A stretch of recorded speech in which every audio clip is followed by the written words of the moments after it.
Sethbling here. Today I have some fun things planned. Okay, so you can see there's a game Genie on the screen. The first thing I want to do in this stream is to show my new procedure for injecting the SMW jailbreak using the game Genie.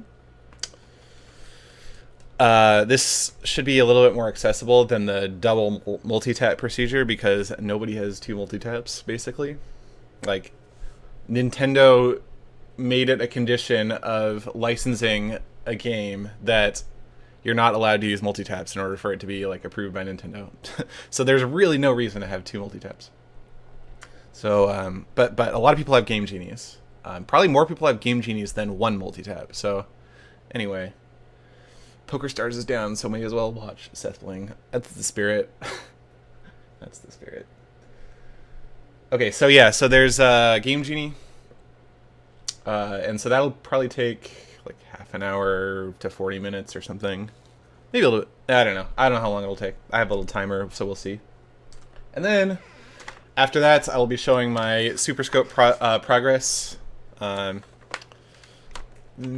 should be pretty fun. It's actually really fun to play around with it, but it works a lot better with two people, and I don't have a second person to help demonstrate. So, but I can still show some things, for sure. And then I also want to show progress and maybe work on I'm working on this mod that lets the second player control Yoshi when Mario isn't riding him. So, so yeah, I want to show that as well. That one's a little janky so far. It's a little bit hard because the jailbreak mods they don't actually mod the game code. They just like run some extra code every frame. So it's a little bit difficult to like override some of the behavior that Yoshi already has. What's up, everybody? Glad to finally get in. Or get to one of your jailbreak streams. Yeah, I'm happy to be doing another one because I haven't actually done a stream since the original jailbreak injection. I've been busy with other things, but I want to show you guys some cool stuff.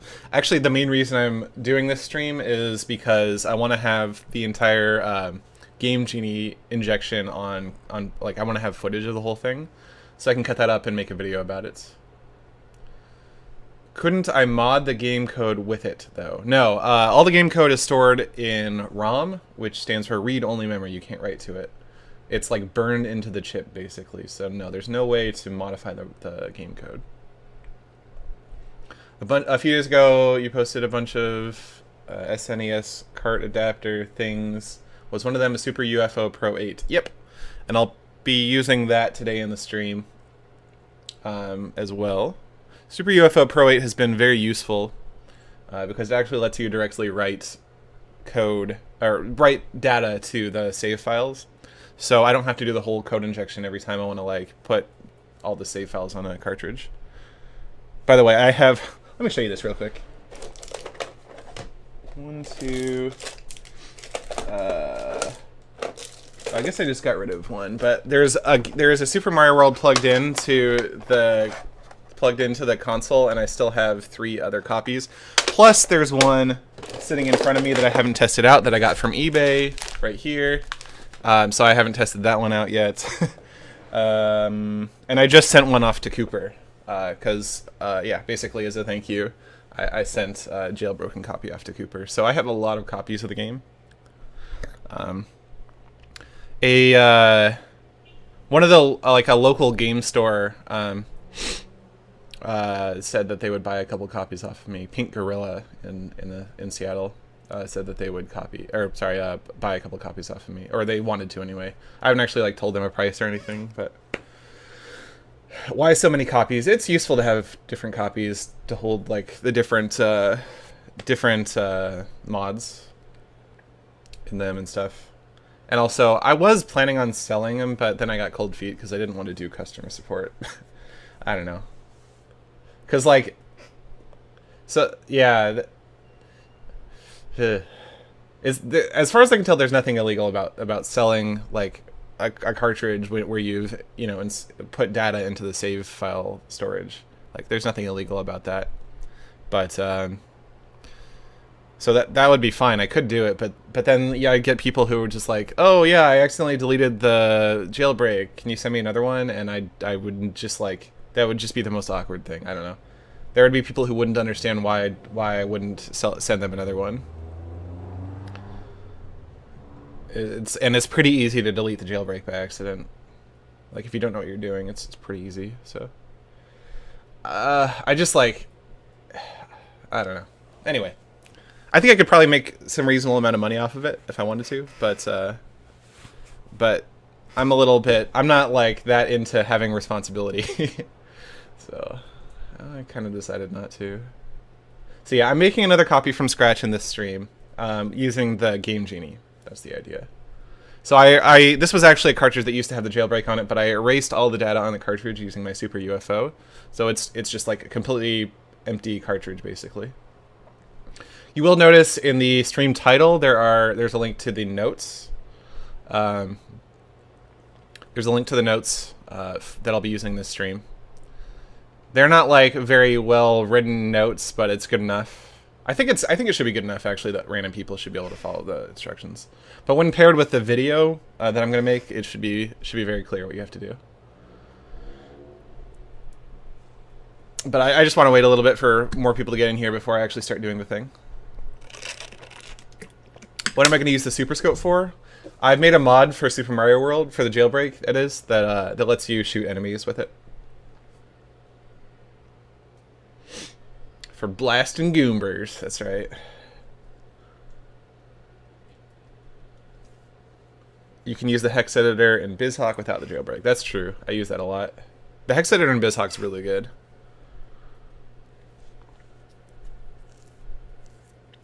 So yeah, do any of you guys have a game Genie at home?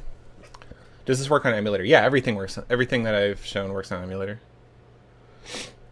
It's the SNES mouse and the SuperScope don't like. I think BizHawk is supposed to support them, but I haven't actually found a way to configure the like actual ability to do that. So I don't know. Either way, I doubt that they emulate the hardware very well because, like, for instance, the mouse is just like really, really finicky. So is the SuperScope when it comes to like what colors it can detect. And so I have to do all my development on console anyway. But it's useful for other things that like are just like normal controller stuff.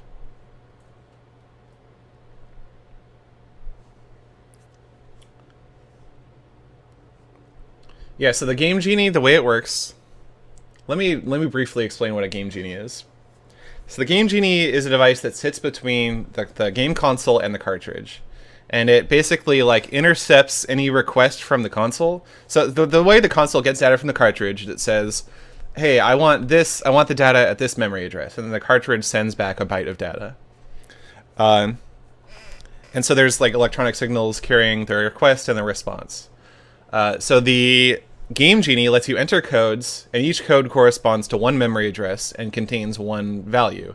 And so whenever the Game Genie sees a request to the cartridge for that memory address, instead of carrying the cartridge's response back, it just intercepts the request and sends its own response back. So you can basically modify up to 5 addresses in the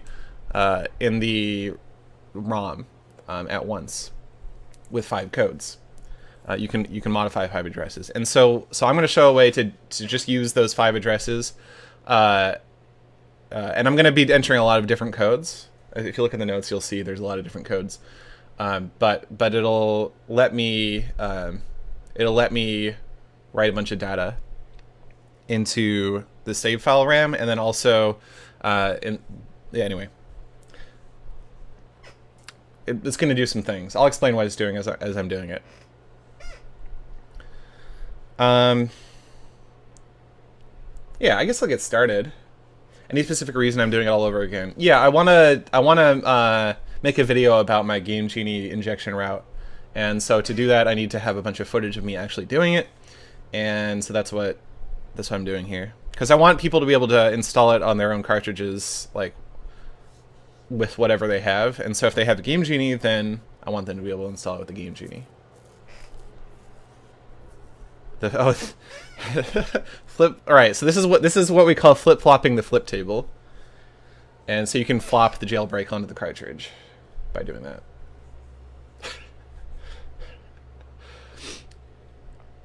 So, okay. I think I'm going to get started here. You guys ready? Of course, I want you guys to be monitoring my whole, everything I'm doing, because if I make a mistake, I can correct any mistake that I make.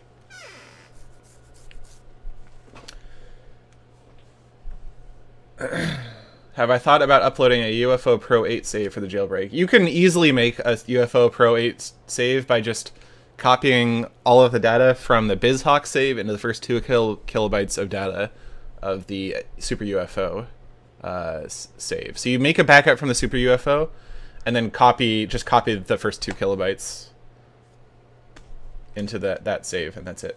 Use any hex editor you want. It's pretty easy. All right, I've got my controller. So all I need is one controller and a Game Genie for this, which is pretty convenient because a lot of people actually have those things. And of course, the Super Mario World cartridge.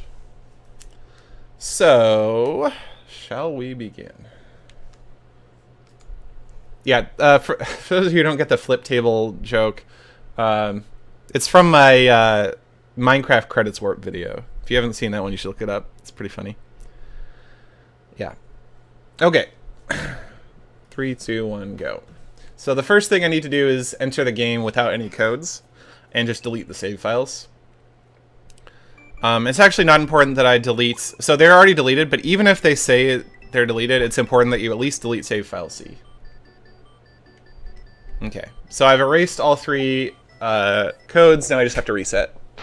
So hopefully resetting should be fine now that I've... Anyway, it shouldn't, I shouldn't have problems with my capture card.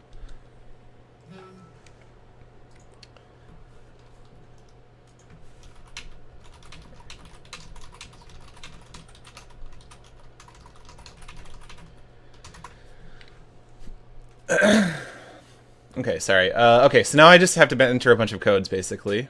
Well, I'm entering some codes, and I'm going to be modifying these codes a bunch of times. And the actual modifications are pretty straightforward. D4, AD. What these codes do... B064. Whoops. I think... Yeah. D4DD. What these codes do is they write 2 bytes of data into the save file storage. D4OD. Whoops.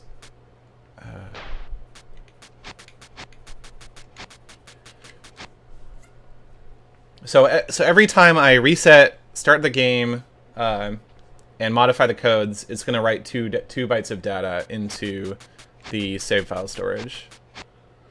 EA64 D7DD. And I can restart the game basically immediately once I press start. So basically, like, as soon as I press start and start the game, I can just reset immediately. I just have to make sure it's gotten out of the Game Genie title screen or whatever code entry screen and into the actual games screen. So can we make sure? Can we make sure that, or I want everybody to make sure that this is correct. If you're looking at my notes, just like take a moment and just look, because I'm going to be modifying these codes, and I just want to make sure this screen is right. I think it is. D4OD, D4DD. Yeah, I think this is good. Okay, so I'm going to go ahead and hit start. As soon as it fades to black, like, I don't even... It's just going to stay black the whole time. The game is just crashing there, basically, right when it starts up. So I can just reset. So now I need to modify the codes. And I only need, like, a few modifications. Basically, I'm modifying the address that's being written to and the 2 values that are being written. So the first code modifies the address, and then the other 2 modifies the value that are being written. And so since I'm only modifying, like, one part of the address, usually I'm only going to have to modify one of the 2 characters in the address value. Anyway, 8E, D2, yeah, D8. Okay, so we're good. I do need to make sure that it finishes fading to black. That's basically what I need to make sure. And I probably want to wait like a second beyond that because I don't know exactly when the game code starts running. All right, so we have DC, 8E. Oh, sorry, 8E is not right anymore. It's 5E and 6.2. So I'm going to be doing this like 11 times, I think.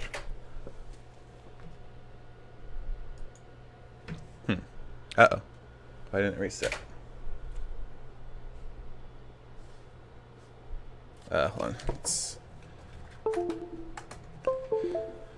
The capture card didn't pick it up. So I have to just real quick get the capture card to pick it up. There we go. Okay. So we're on D6. And then DD. And then 6.4.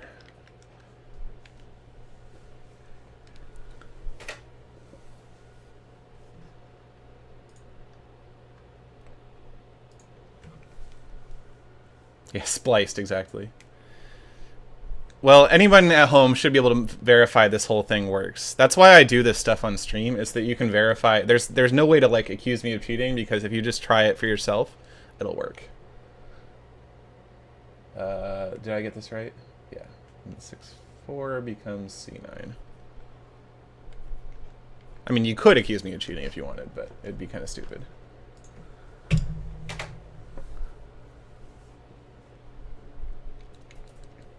Run.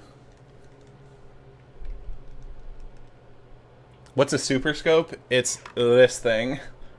It's a light gun for the Super Nintendo. So this becomes D4, 6.3, and 0.6.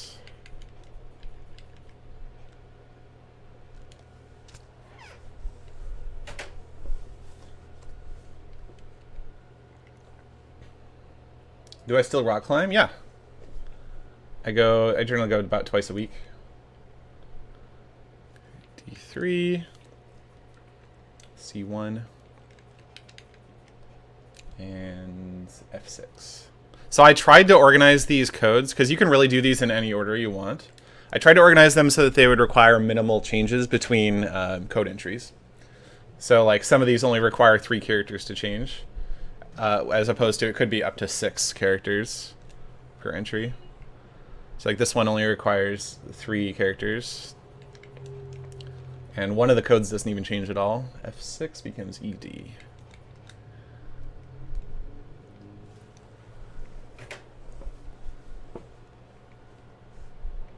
Why is it in German? Okay.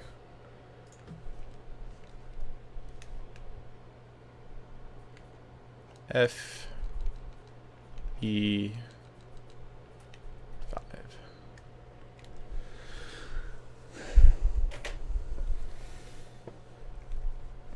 All right, we're almost done actually with this part. This is so much faster than trying to do all the stuff with the multi-taps. Hey, I got a donation. Thanks, Illuminati, for $5. You cheater! I don't believe one thing you were doing on stream, even though there is verifiable proof. Hackers like you are the scum of the earth. That's true. We are pretty scummy. Thanks for the $5. Let's see, it's F4, 2-1, and 8D.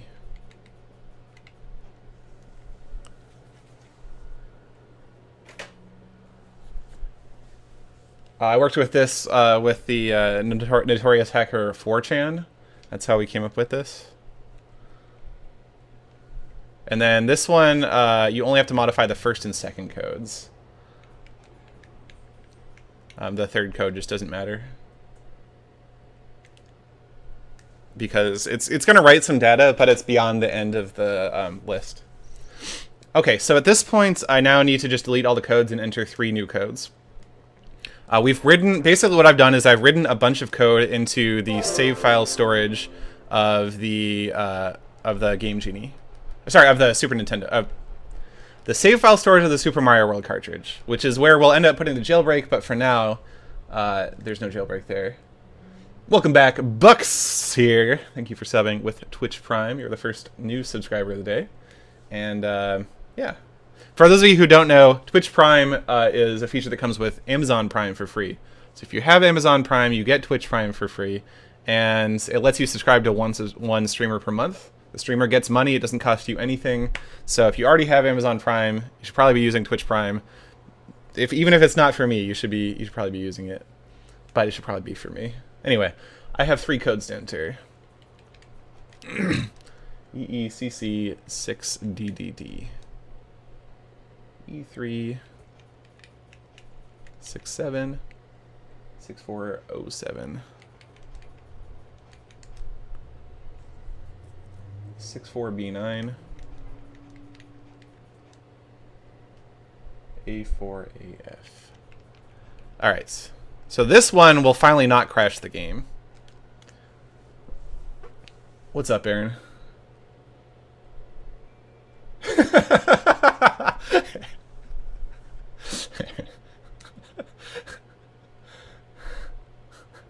Thanks for the beat boop, Aaron. All right. All right. So, okay. So what I've just done is basically with all those codes, I entered a bunch of data into the Super Mario World cartridge. And with those 3 codes I just entered, they do 3 things. One is they call the code that I just put into the save file storage every frame. And so now every frame, it's going to run that code. The second thing it does is it makes the timer count up rather than down. And then the third thing it does is when I game over, it's going to run a payload. Basically the installer. So let's take a look at what's happening right now. So first of all, the coin counter says basically my X coordinate. This is not new. This is something that that happened. So, welcome back, McFly. Welcome back, McFly OMG WTF BBQ here. Thank you for subbing the Twitch Prime. This should look very familiar though if you saw the original Jailbreak injection. Oh crap! I must have gotten one of the codes wrong. Hold on. Okay, yes, I did. Okay. This is gonna take me a couple minutes to fix, actually, because I noticed I got the code wrong. Okay.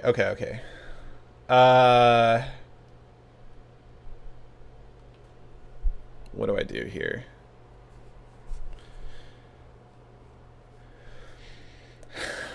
Okay, I noticed I got one of the codes wrong before. I'm trying to figure out if I should like show you the process for doing all this or just do it. I guess I'll show you the process. I'm gonna pause the timer. Whoops. I'm gonna pause the timer. Is it? There's no. It's in the oh wait, hold on. Control pause. Okay. So I'm pausing the timer, and then I'm going to... Hopefully this doesn't just like completely break my stream layout. I think it should be okay. Actually, what I should do... No, we're good.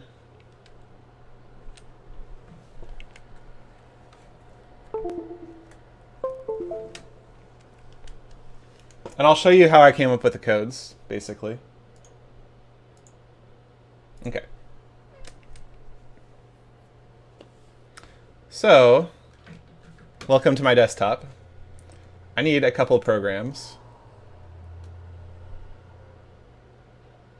So first I need BizHawk. Here we go. Here's my hex editor. So this hex editor is kind of like my Jailbreak hex editor, except it's a feature of this BizHawk emulator. Let's move things around a little bit. Okay, so we've oh, interesting. Okay, the screen is cropped a little bit. So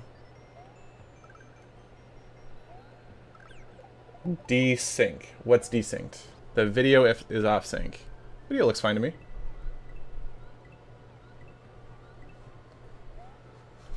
Wow.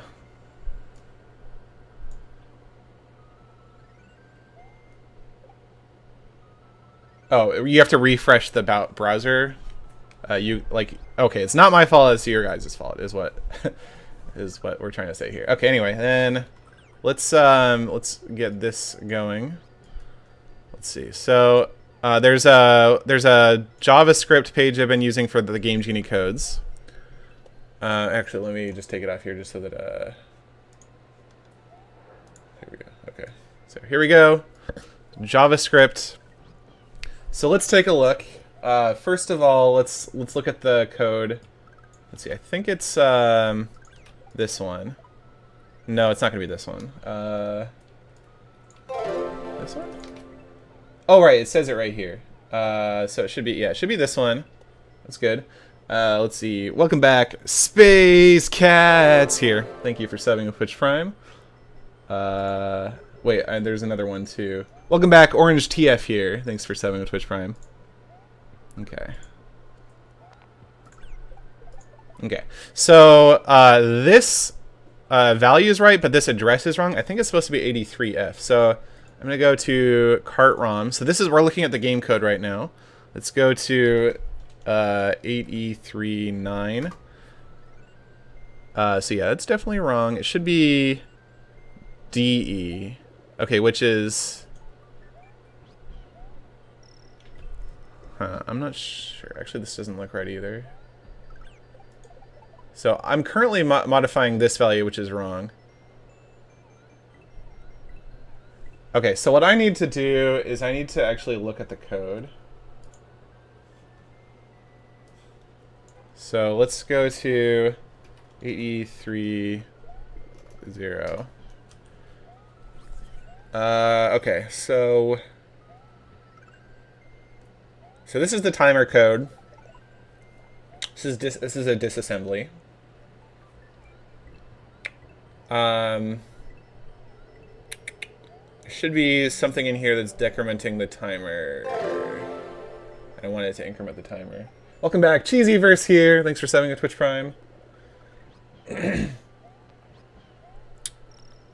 Sorry, there was a good... Never mind. Okay. Where's the... Am I just like totally off base here? This doesn't look right. This doesn't look right at all. 8E39.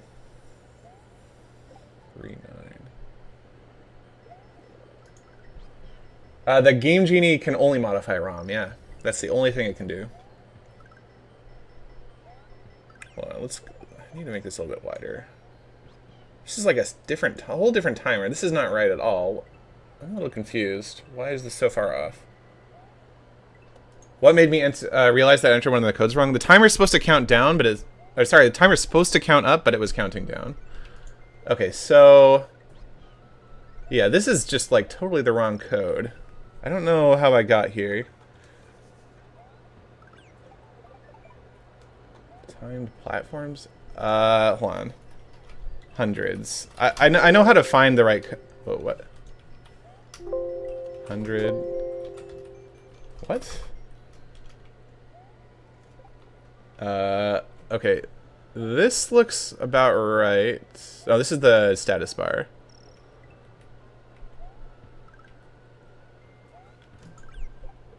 I thought 100. I thought there was like a hundreds digit somewhere in the...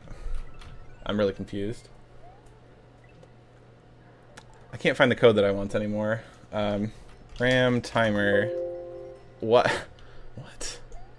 Why can't it find anything?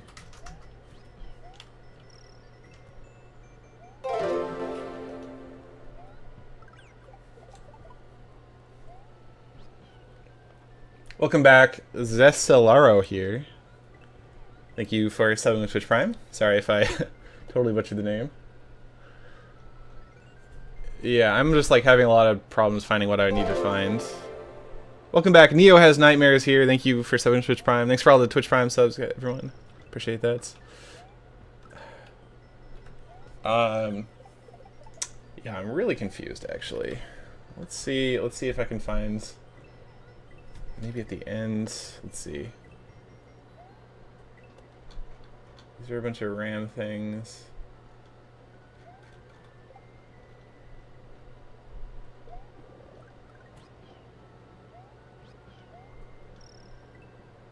Alright, maybe it's not. Okay, hold on. So I have another way I can figure this out. So let's go SMW RAM map.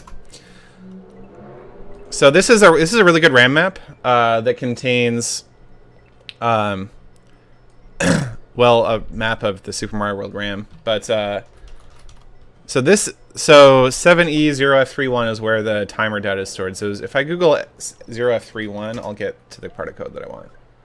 8E32. Okay.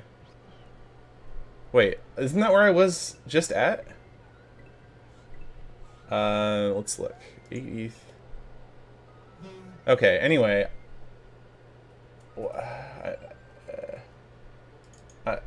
Oh, I must have been in the wrong bank. That's what it was. I googled it. I searched for 8E32, but I was in the wrong bank. Anyway. Oh, QWERTY. Thanks for resubbing, man. Appreciate it. Okay, so here we are. This is actually the right code. I want to change this decrement to an increment. So this is decrementing the timer. I want it to increment the timer. Or the individual components of the timer anyway. So this is 8E3F. Yeah, that's what I thought. Okay. What? So instead of 00839, I want it to be 83F, and I want to change the value to FE. So this should be the actual code. And I'll put that in here. And so, whoops. So that's in the notes now. Okay. Welcome back, Domestic Canadian here. Thank you for subbing with Twitch Prime. Appreciate all the Twitch Prime subs and QWERTY's non-Twitch Prime resub. Alright, that's it. I fixed it. So let's put it back on the game. Whoa, that is funky. Okay. Alright. So I need to delete. Let's see. Let's delete that. And then this code is wrong, but just by a little bit. E367 67A7.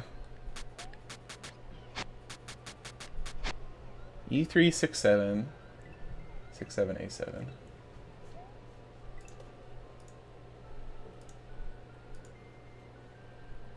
Alright, did we get it? Is this it? Hold on, I need to turn off the sound on this thing. On the emulator. Yeah, I will oh, you're right, I do need to unpause the timer.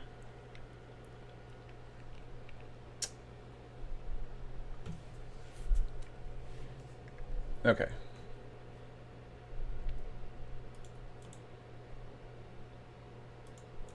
Ah, what? I can't. Live split's just not responding right now. Hello? No, don't do this to me. Crap. I think live split crashed.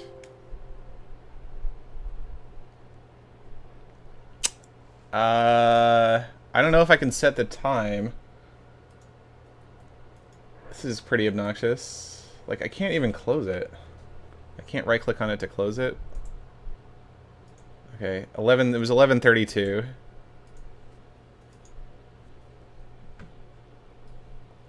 Let's see if I can set the time.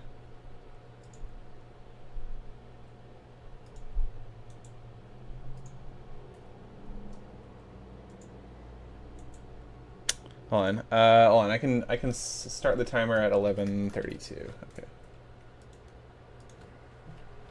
Okay, there we go. Okay, 11:32. I'm gonna cheat on the 400ths of a second. It's not a speedrun. I just want the timer to basically count roughly how long it takes to do this whole thing. Anyway.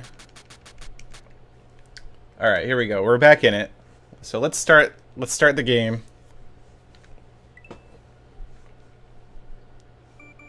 All right. So we're back in it. So now the timer should be counting up. Yeah, we're good. Okay. So I have I think weeks or months real time before this timer overflows and hits 0. So I should never time out basically. It's like it's like actual months, I think. Anyway. So now at this point, we have the coin counter. We've got, when I spin jump, it's going to increment the index, the right index. When I press L, it's going to, no, X, it's going to decrement the right index. So I can, like, rewind if I need to with X.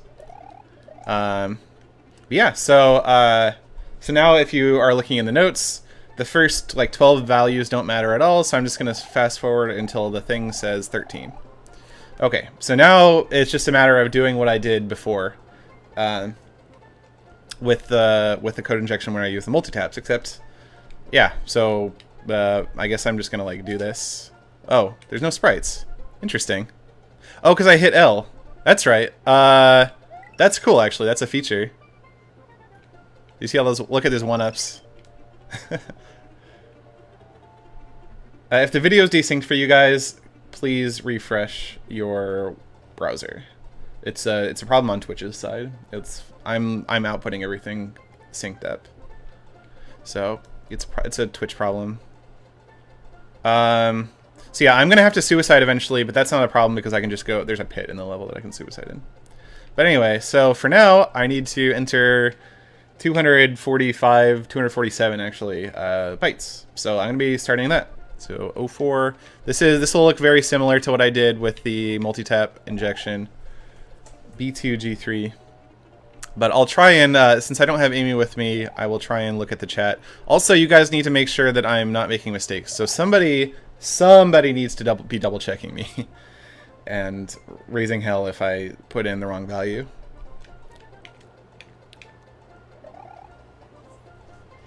C2 E0.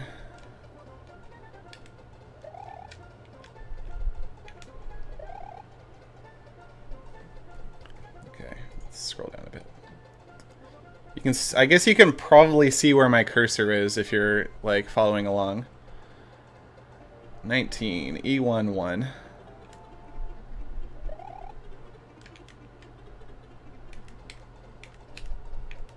So yeah, the sooner I get done with this, though, the sooner I can show you the SuperScope, which is really cool. All right, 21, J432.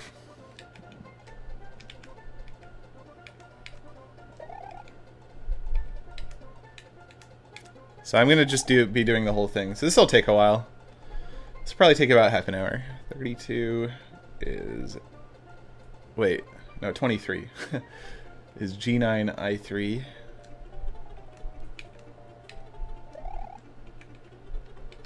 So every time I spin jump, I'm writing Mario's X coordinate into RAM somewhere. And then when I game over, it's going to call the code at that RAM address and run the code, and that'll be the installer for the jailbreak. 89 E1.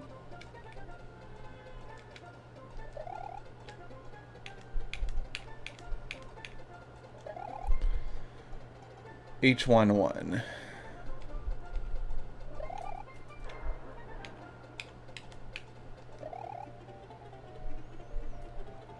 G9 and 1.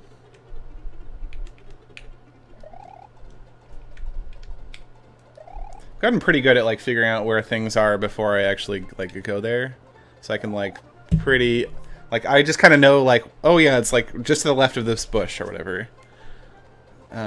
So I can get to stuff pretty fast now. D6, and I will sometimes end up on top of the thing that I need to be on top of. 33 is F3H5.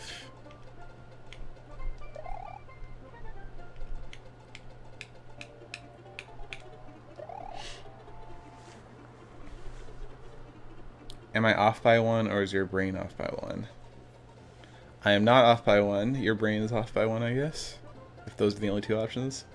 3d6.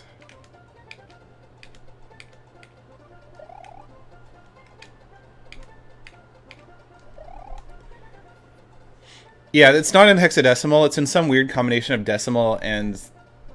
Anyway, it basically counts up 0 through 9. And so it goes in decimal until you hit 100, but there's no... It doesn't like overflow into the next digit. So instead of going from 90 to 100, it goes from 90 to A0 to B0 to C0, D0, E0, F0, H... Wait, G... Anyway, it counts up through P P5 is 255. Anyway, 37. F3H5.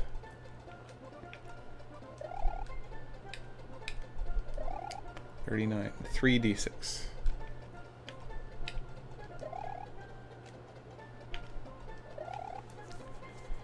$41 is K805.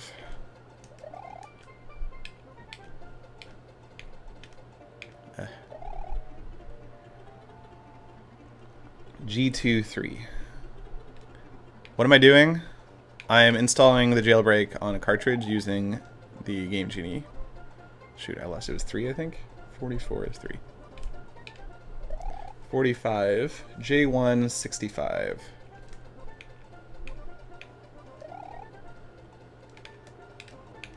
You always hit 66 at this ledge, so it's very easy to get like 65 and 64.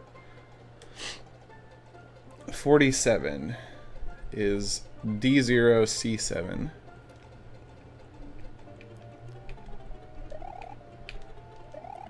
$49 is F779.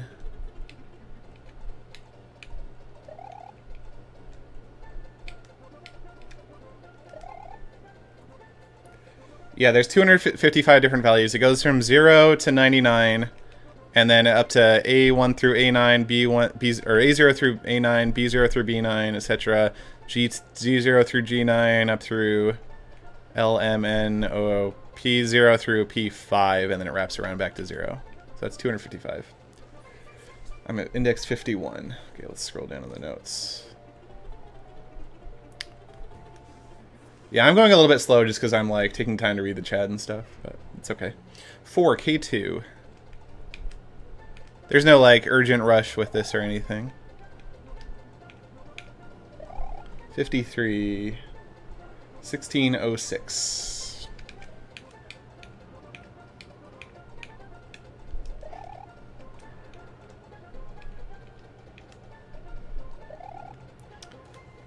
J10.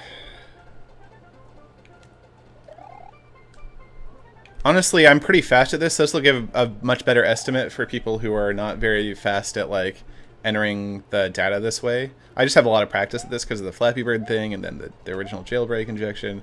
So this will give a better estimate because I'm just like pretty fast at this. D0C7.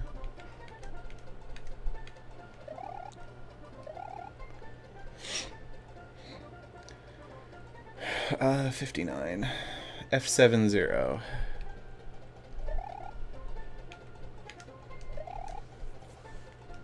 P4K2.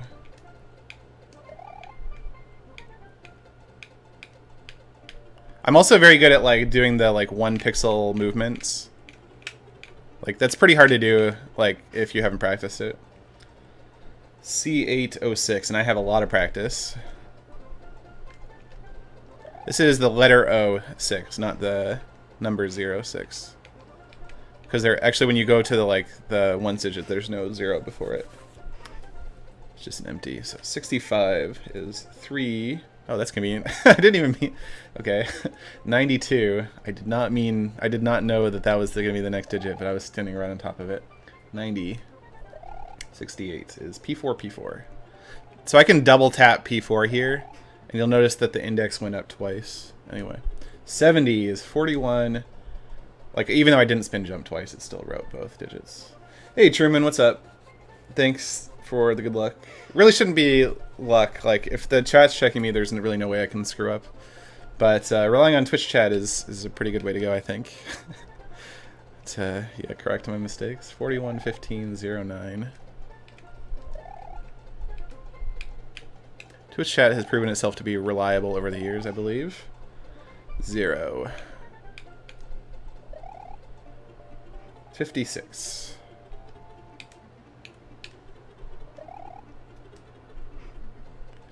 76 is J6P1.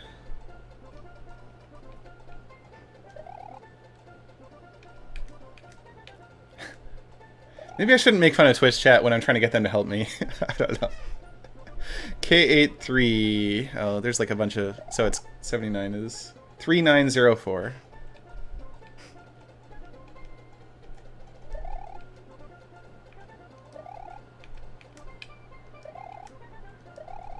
83. K2 F9.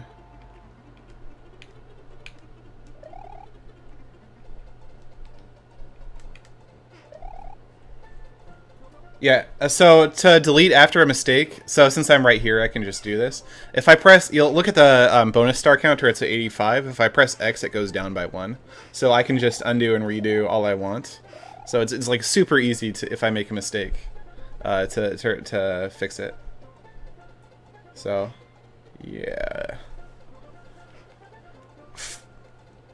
Let's see. Oh yeah, the timer is going to be doing the same thing, counting up through past 9 up through, you know, the letters, except it keeps going through all of the tiles. There's 256 different tiles that it can display. A lot of them are like title screen tiles, though. Anyway, 85 is C9, D1, C7. C9, D1, C7. K2, 96.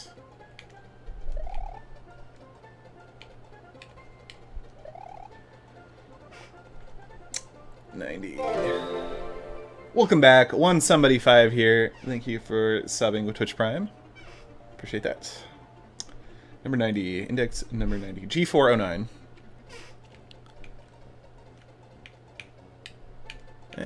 G4.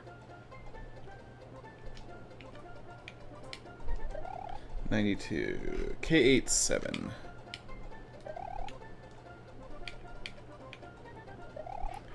94. N009.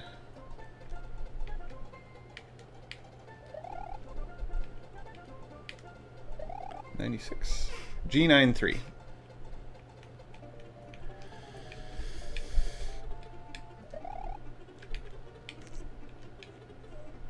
Okay, 98 is E10.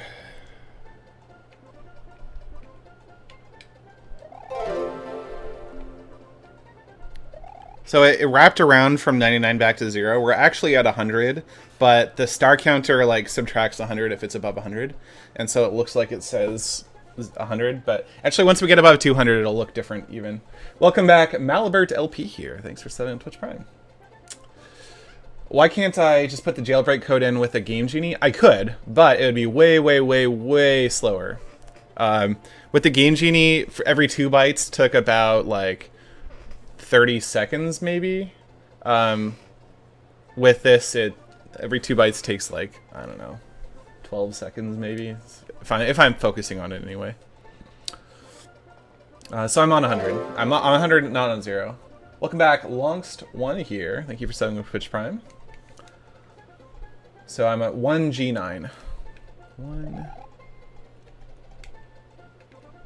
G9. 102. O0 F3. O0. 02.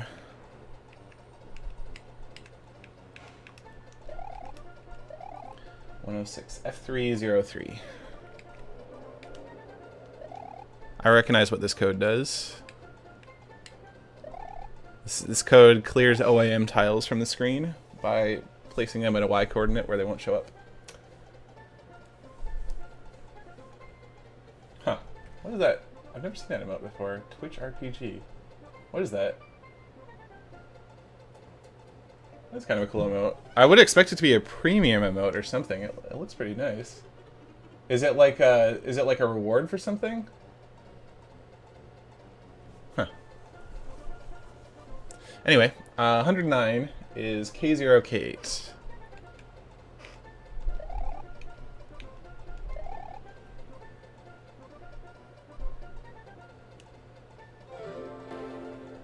If you subbed with Twitch Prime and it didn't go through, try refreshing your browser.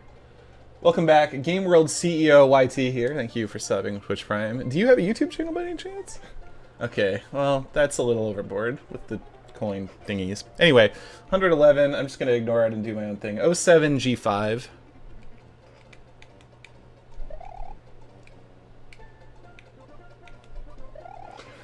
Surely chat will get tired eventually. 2141.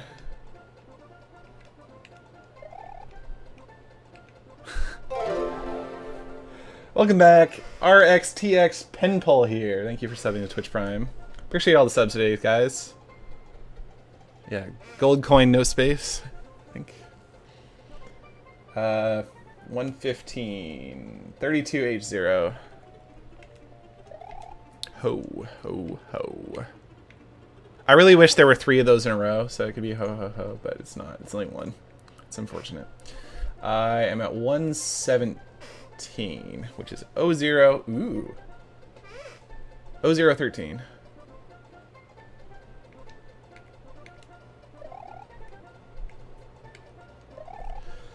I guess this is what happens when I get 1,300 people in my chat. It gets a little rowdy. G5 24. I don't really mind.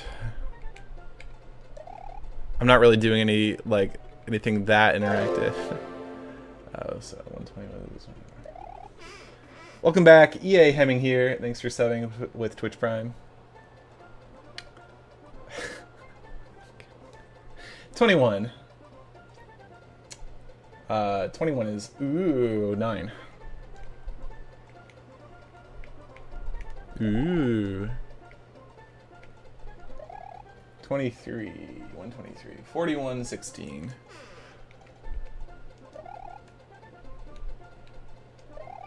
25. D3P0.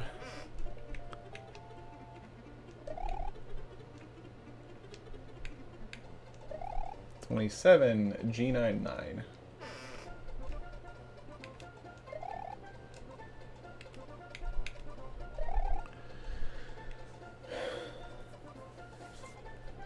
Is assembly hard to learn? It's definitely not easy to learn. It took me quite a while. I learned a little bit of assembly in college, but not enough to really do anything useful. I had to learn it mostly just through Super Mario World stuff, just credits warp and whatever. It took a while though to learn how to be able to actually write my own code, write a hex editor, that sort of thing. So I'm at 129, D3, 18.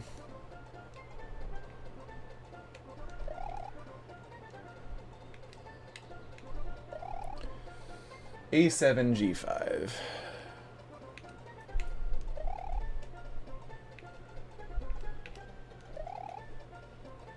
P1, G4. Didn't G4 used to be or is it still a TV channel, a cable channel? G4, 35.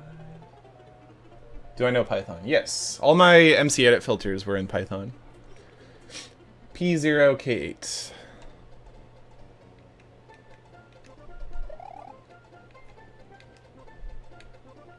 I do still hope someone's double checking me. G4 TV is dead. Okay, I thought it might be. Yeah, a few years ago, right? 37 is 52 G4.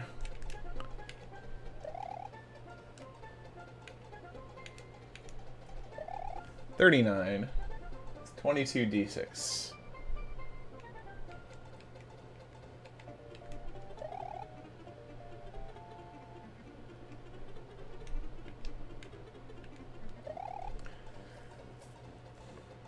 So I'm past halfway now, by the way.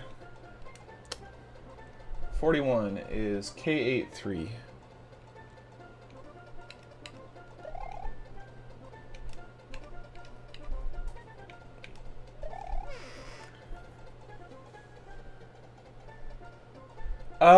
Super Mario All-Stars, I think it's a little different actually, because the ROM's a little bit different. Since we're using the Game Genie. Yeah, there's actually a couple reasons why it should be a little bit different. So I don't know how much of this works with Super Mario All-Stars. A lot of the glitches work the same, but glitchy stuff we're actually screwing with the ROM and I don't know. There's some differences. I'm not really sure whether any of this works with Super Mario All-Stars. I don't know that much about Super Mario All-Stars actually, except that it's got a different ROM layout. 143. Oh, what's up, Author? And also Dode. For the initial jailbreak? Yeah, even then, I'm not sure. In fact, I kind of doubt it works the same. But I'm not 100% sure. Anyway. 43. 43. 43. 143 is 26. 06.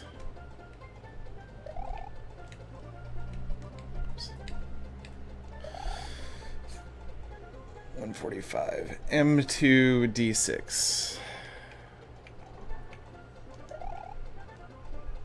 Nice, landed right on it. 47 K83. This has been pretty smooth. 49. 58 L4. L4 is a weird one. Don't have many L's in this. Okay. Scrolling down. Okay, M2J2.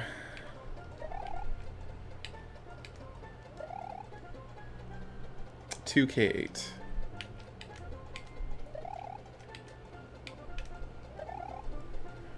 4A5.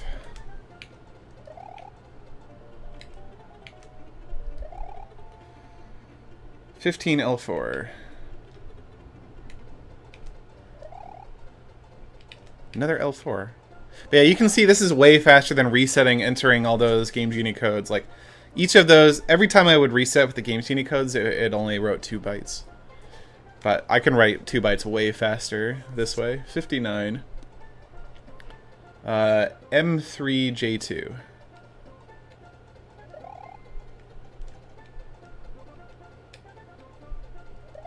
61 is 6K8.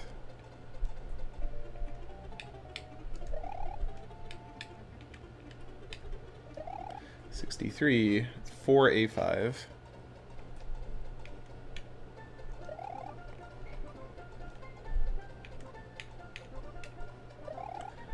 65, N906.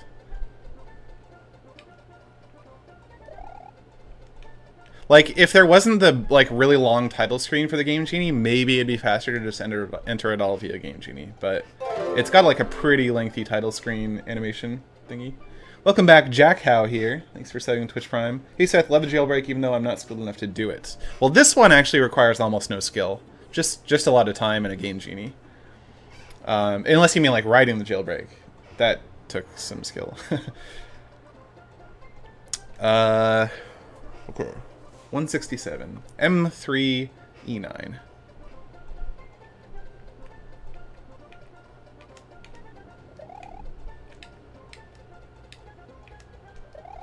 $169. P1G8.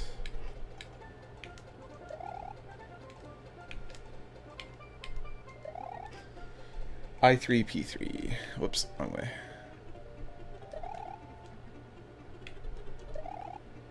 G624. Like a G6.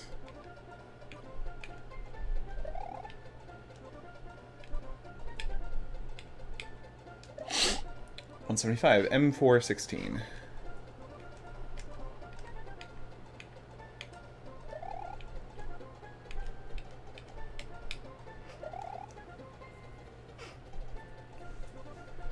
Oh, what's up, short stuff? Didn't see you there. How's it going? 77 is 0015.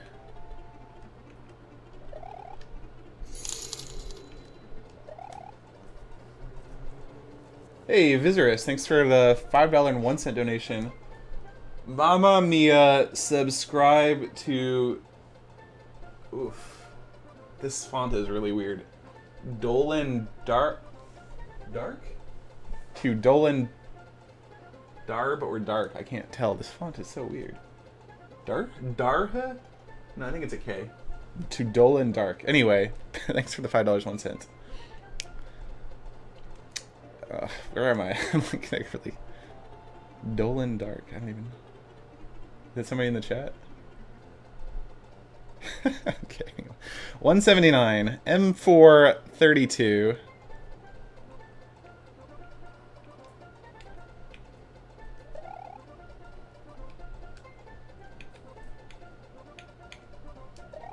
$81. K81.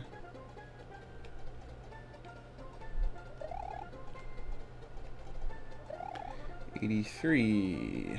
58 G6. Whoops. 58. Like an airplane. Like an airplane. That's what a G6 is. It's an airplane. 85. 23 M4.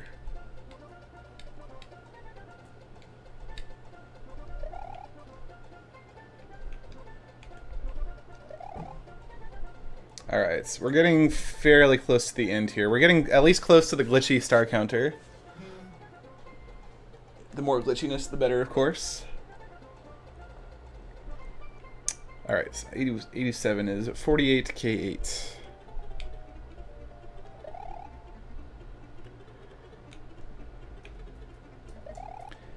$89. 48 K8. So, oh, sorry, 89 is 5 K8.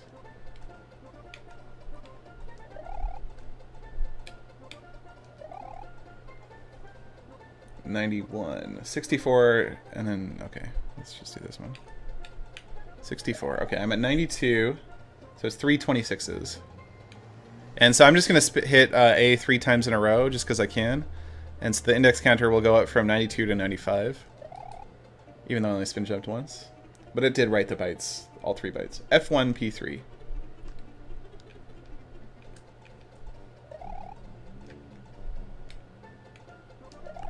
$97, G4, 48.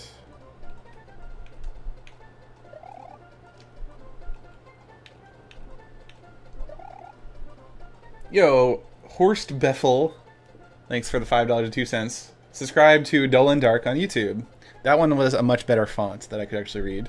Anyway, I guess we're subscribing to Dull and Dark on YouTube. 199. So the counter, the star counter, which is at 99 right now, is gonna glitch out after this a little bit, just a little bit, enough that I can still use it. So it's 0, which stands for 200. Welcome back, Psycho Beauty here. Thanks for subbing with Twitch Prime. A lot of Twitch Prime subs today. I appreciate that. All right, we're 55 bytes away. No, 57 bytes away from finishing, so fairly close. So 0 is 36 G9.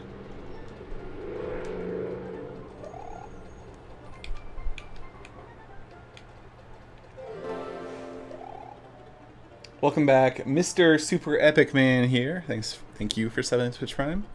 2 is 80.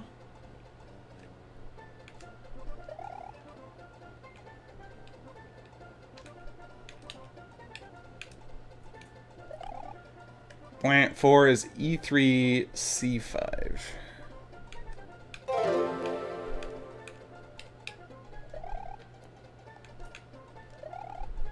Welcome back, Verlis Wolf here. Thank you for subbing Twitch Prime.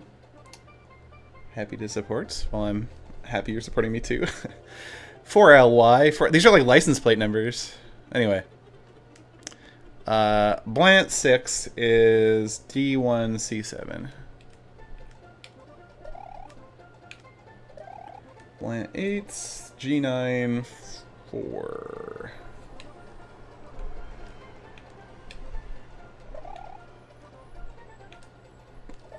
Alright, K50, which stands for 210. 7E3.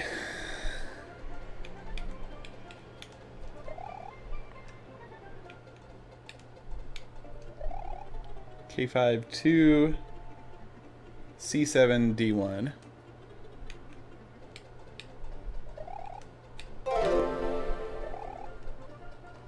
Welcome back, Poopy Brained Loser here. Thanks for subbing with Twitch Prime. Welcome back, King Klutz here. Thank you for subbing Twitch Prime. We got like a kind of sub train going on. I like it. I like it a lot. I may be a little bit biased, but I'm enjoying it. That was not a Twitch Prime sub, by the way. That was like a paid me money sub, or paid anyway. Thank you. So K54, C7, N5. Oh, whoops! I just skipped one. Luckily, I can rewind. K5, 5. Yeah, N5. I accidentally hit the button twice. H0G0 Hogo.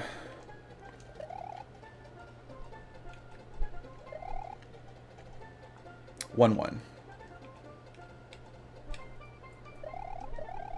Alright, we've got like, I'm gonna call this like 70.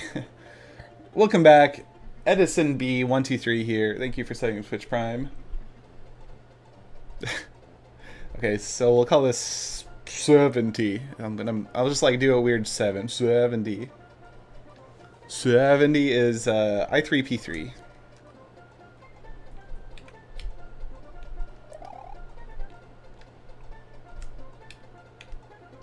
72. J608.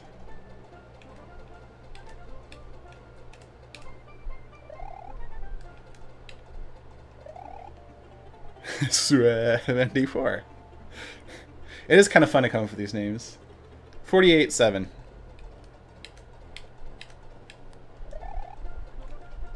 Oops, not 07, it's 7. 76. G5P4.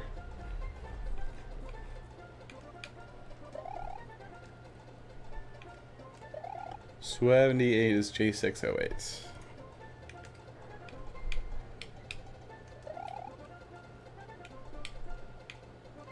Alright, 30. It's like a high-pitched 30. 30. K81. I'm having too much fun with this, I guess.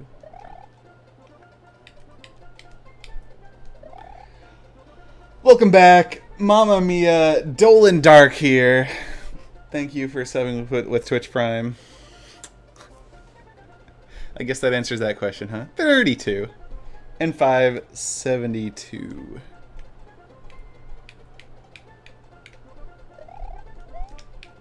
I think I can do this up here, yeah.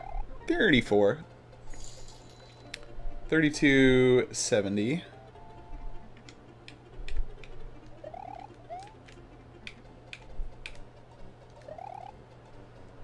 Yo, Kirby7962, thanks for the $7.50. Have been enjoying watching you for almost 4 years now. You made me interested in speedrunning. Thanks for the entertainment. Any chance of you doing more redstone/command blocks? Right now, I'm really not interested in Minecraft. And I've been having a lot of fun trying to hack around with Super Mario World. So probably not in the like really near future, but you never know over time where my interest is gonna lie. But anyway, thank you very much for the $7.50. We have 36, which is 6A4.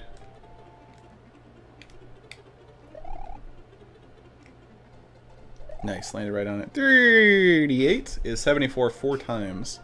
Let's actually go over here. 1, 2, 3, 4. So we're on D2 because the D is really low. D2. 32 70.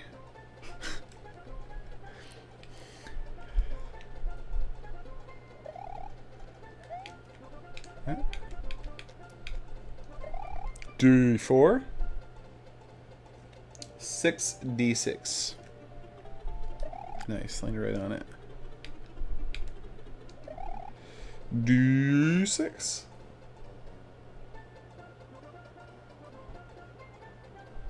So where am I? We're almost done, guys. We're almost done with this. Alright. Sorry, we're D6. 16 M8. Yeah.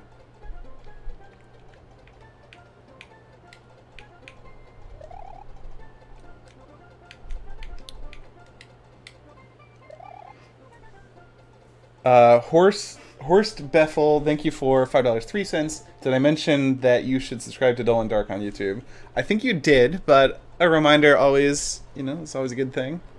It's important. D8 is M648. Come on. Okay. Alright, so we're on to 70. This is different than... I don't even know what I said. Anyway, it clearly looks like the top half of a 7. But anyway, it's different than the other one. It's the last 6, and then we're gonna have to do 2 more after this. So F2 plus E3.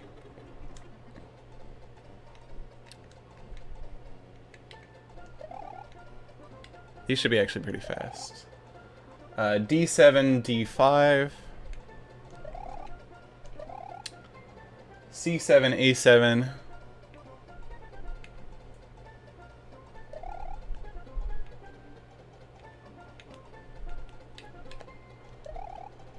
Okay, now we're back to 0, so I need C8, 11.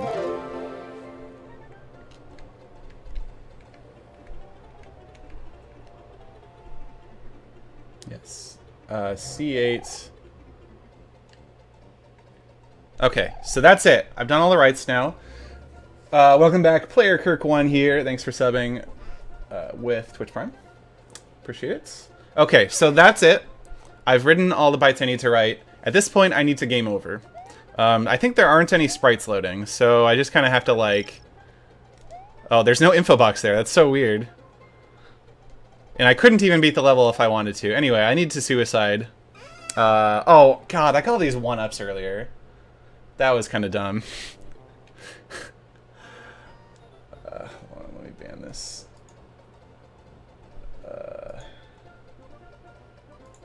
Yeah, I have to game over now. But I can actually kill myself on these guys now. There's some weird sprite behavior because of one of the Game Genie codes I put in.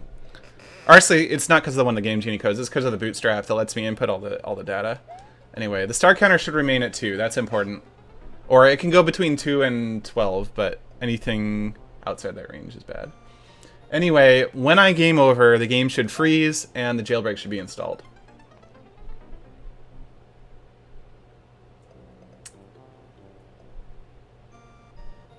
Anyway, also, if you guys noticed any mistakes,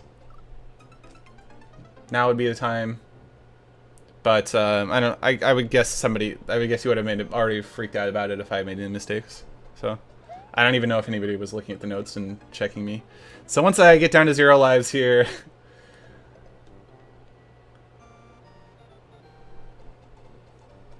can you make an IPS patch for the SMW jailbreak?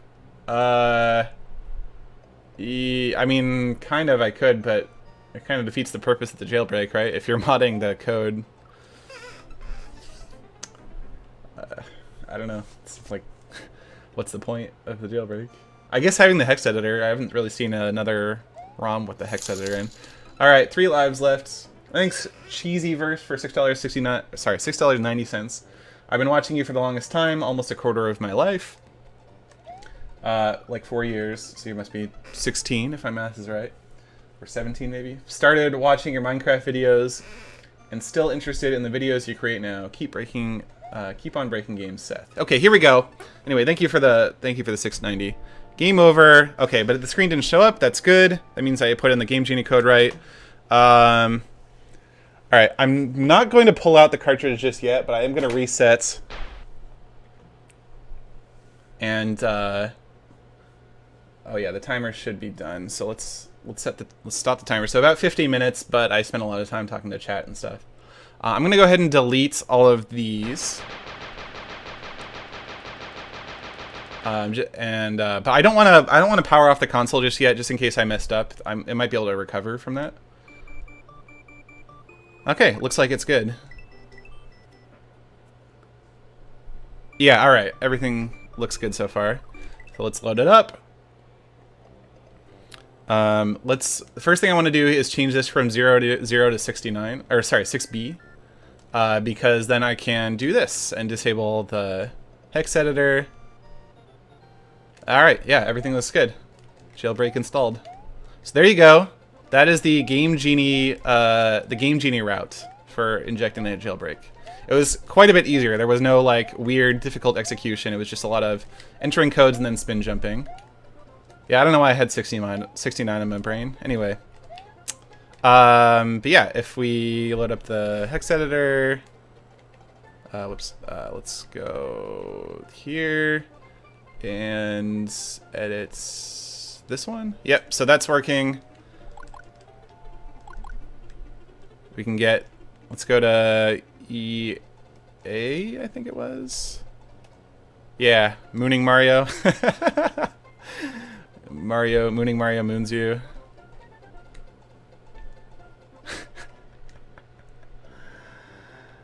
Oh look, it's my Mario icon in the top left is like a weird piranha plant thing. I didn't even know this graphic was in the game. I wonder if they intended to use it as an overworld graphic, but never got around to adding it. That's intriguing. Anyway, mooning Mario is mooning you.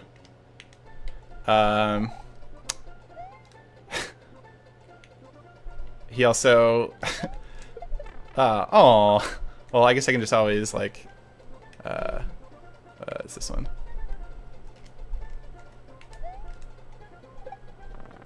Oh, whoops. Put it back. Oh, it's EA. Whoops. Okay, there we go.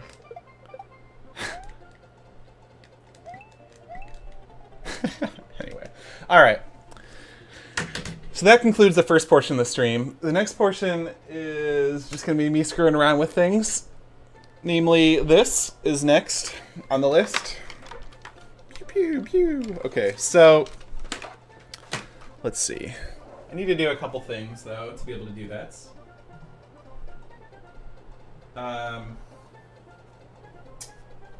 Let's see.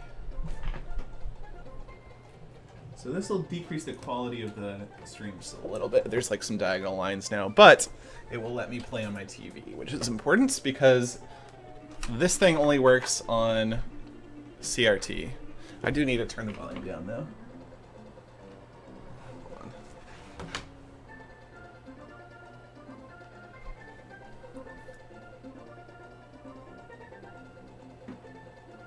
Channel, where's the volume? Okay.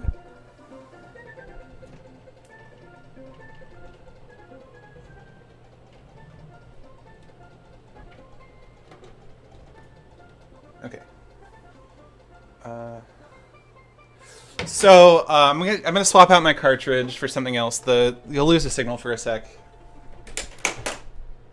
So what I'm putting in is my Super UFO Pro 8. Looks like this. Looks like this.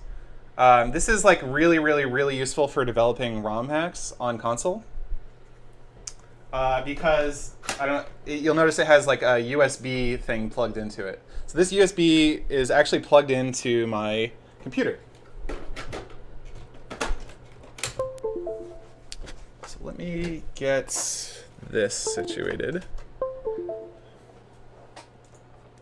So this device is really cool for a couple of reasons. First of all, it has an SD card slot in it, so you can it works just like a flash cart.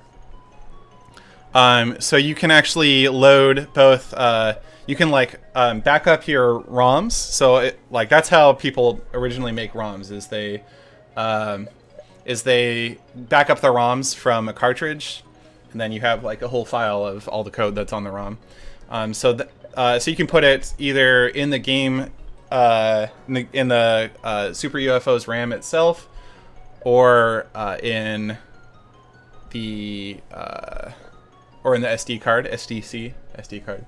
But you can also do the same with SRAM, which is the save file storage. So this is a really easy way to load the Jailbreak onto a cartridge by just directly writing to the SRAM. But I'm not going to do that right now because what I actually want to do right now is load up a ROM. So on my computer, I have a ROM that I've written, or modified ROM, which contains basically a development version of the Super Mario World scope, SuperScope thing. Okay, so anyway, it's transferring it from the computer onto the Super UFO. And now it's done. So, okay. And so now I can just load up that. All right. Should be good.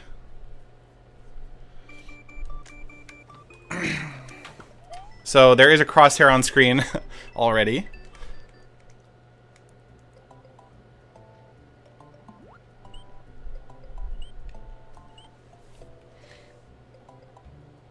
Alright, so I'm going to go to a specific level.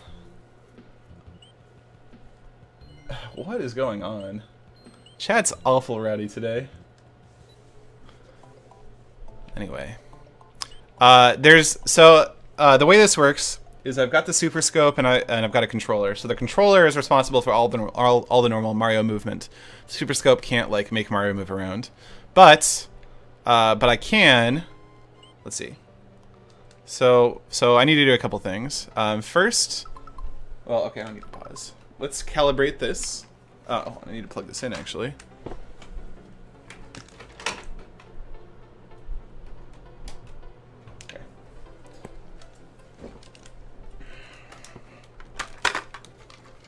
So I'm pointing it at my CRT. This only works on CRT. Ah, crap. What just happened? I don't know what just happened. Something USB just unplugged and replugged, but I think it's fine. Yeah, we're good. Okay. So, let's see. How far off? Oh, there's no cursor at all right now. Okay. Oh, I didn't turn this on. There's still no cursor. Okay, there we go. So, so now I've calibrated it. If I press, so there's two buttons up here. There's the pause button and the shoot button. There's also a switch that switches between turbo and regular fire, and off. Yo, Snorpo9. Oh, welcome back, Snorpo9 here. I know you've said before, but anyway, thank you for setting Twitch Prime. I'm gonna run out of time here, but I can just start select anyway. Okay, so there's also a cursor button on the inside of the handle here. It's right, yeah, it's right here. You can see it. Anyway, so if I press the cursor button, you guys can see the cursor. That's really good. It's kind of got to offset again. Hold on. So let me recalibrate. So if I press the pause button, it brings up this cursor that I'm supposed to aim at, and then either press the fire button or the cursor button. Anyway, this is pretty well calibrated now. So, and then if I press the fire button, let me get this closer to my mouth. If I press the fire button, like that, yeah. It'll shoot. So here's the regular fire. Pretty good. You can see every time I push my finger down. The aim is really good, by the way. I'm going to try and aim at like the corners of this thing. You'll notice there's no cursor on screen, but I can still aim like pretty well. It's like a little offset. Actually, let me try recalibrating. Just real quick. Okay. Yeah, there we go. It's a little bit better. Like, I'm shocked at how well the aim works on this thing. But yeah, if I have the cursor up, you can kind of see, like, see me aiming. Actually didn't fire right there. Anyway. Okay, yeah.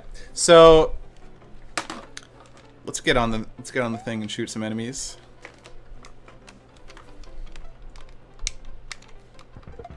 Oh yeah, also it's doing this weird thing with the palette that I don't really understand. I can also just destroy that platform.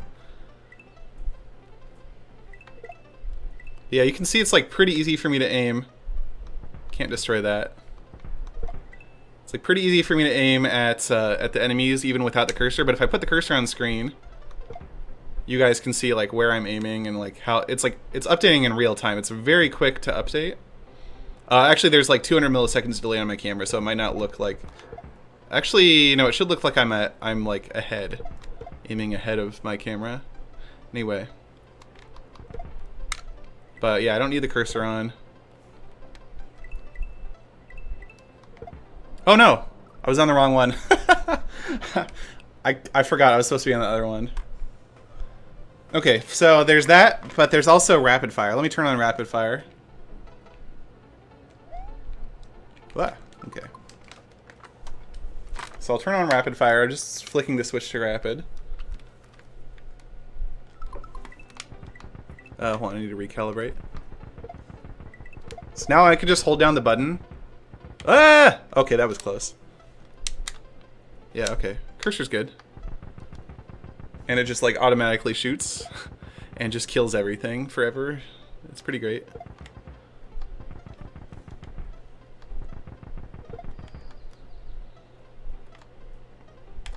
What's going on? It's not shooting. Uh-oh. Wait, why isn't it shooting? Guys, what? Did it run out of batteries or something? Yeah, something's wrong. Oh, huh. I turned it off and on and it was working again. That's weird. I've never really had that happen before. Anyway, I guess I made it through the level. Haha, not today, Mario. So yeah, this is the SuperScope. Reload out of bullets, yeah. Obviously. You guys can hear the sound, right? Oh, yeah, obviously the car outside. But you can hear that, like, sound. Like, there's a bullet bill sound and like a shell kick sound every time I hit something, right? You guys can hear that, right? Yeah, there's some kids who like to make loud noises outside my room. But yeah, I don't know what other like levels I should try. The problem is I kind of need to like be able to put down the controller, and there aren't that many levels that are good for that.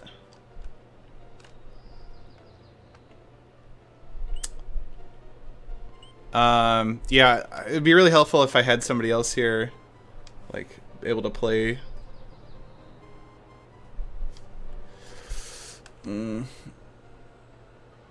Let me just ban this guy.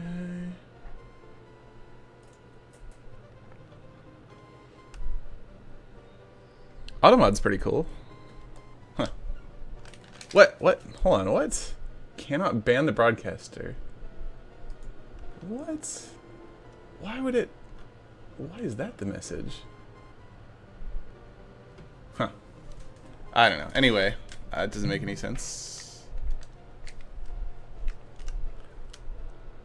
I guess I clicked deny. How come I can't ban this guy? Oh, because it's showing my name. Why is it showing my name? Twitch's automod thing seems to be a little bit messed up. Like, there's no way to ban this person.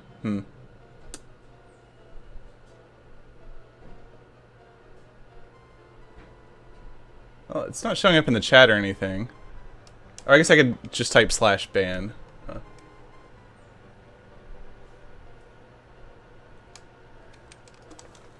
Let's see. There we go. Okay, that'll work. Alright. Anyway, okay, so let's just go to another level and I'll try my best. Just see what I can do. Let's recalibrate real quick. I can't aim this low. Uh-oh. Ugh. I can't aim at this guy. Like, there's a kind of a limit to how low you can aim on the screen. Maybe this level isn't very good. Bowser? Alright. Go to Bowser's Castle. I don't know what's gonna happen, actually. That'll be interesting to find out.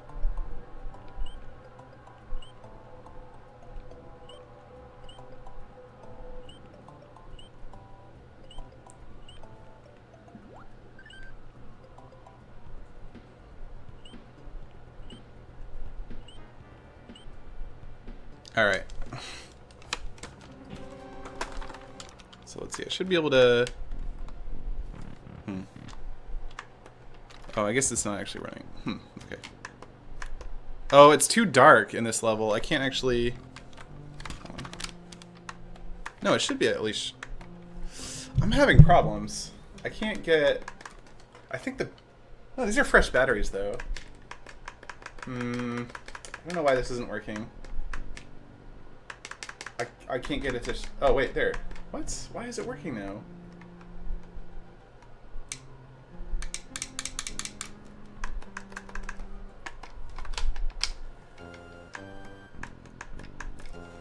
I don't know what's going on.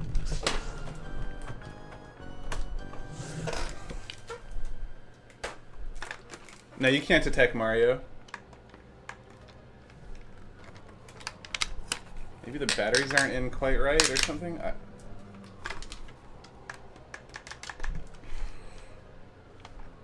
I haven't had this problem. Why is it this stuff only happens when you're streaming?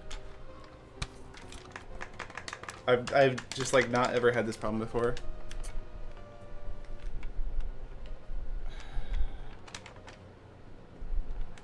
So this thing takes 6 AA's, and so I got this from eBay.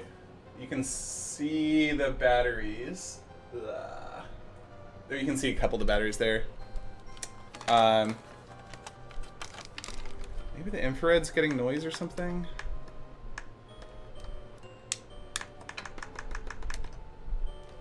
I don't think it's because of the dark level. The calibration should work regardless of the darkness of the level.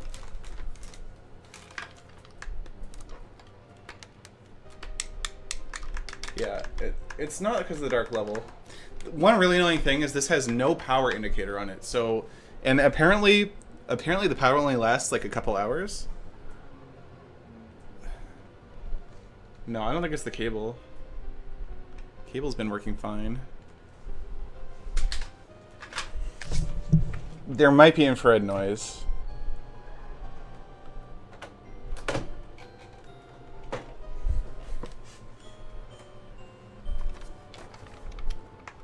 Okay. No, it's just because I plugged it. It could be the batteries. It could be the batteries. I don't think I have 6 other batteries though that all match the same type. Oh wait, no, I bought a bunch. All right, I can try out a different set of batteries. Let me do that real quick. Let me make sure it's on.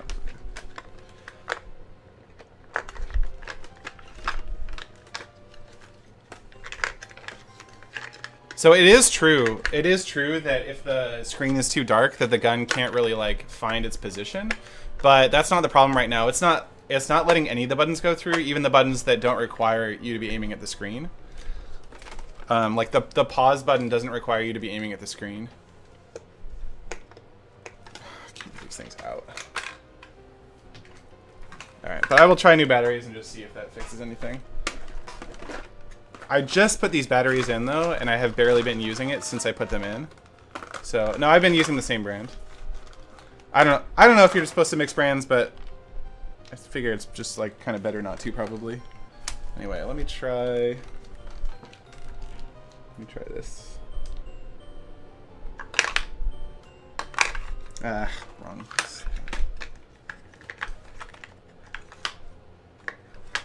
Feels like I'm reloading a shotgun right now. Just because of the way it works, you're like... Anyway.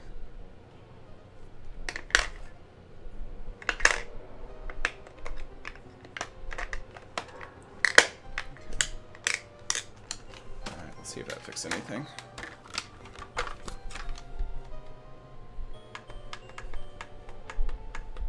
Yeah, that fixed it. So I guess it was just the batteries. But yeah, I can only aim anywhere that there's light. That's actually kind of a cool mechanic, honestly. Oh, I just destroyed the box. Wow, okay, well actually that might help aiming. Not really, okay. Oh, time's up. Okay. Yeah. I don't think you can time up once you get to Bowser, so if I just got to Bowser. Anyway, let's try hitting this disco ball again. And let's just see if I can shoot this guy now. Actually, he's still all black, so it might not really work. It's not working again. Okay, so it's not the batteries. There's something else going on. I think it must be infrared noise, but I don't know what's causing it. I don't think I have any other infrared devices in the room. That's off. Okay. I turned the gun off.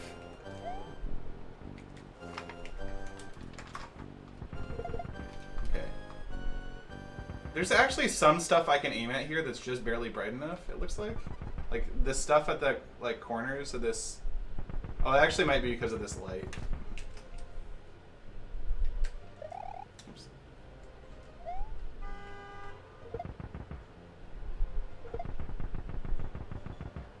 Nope.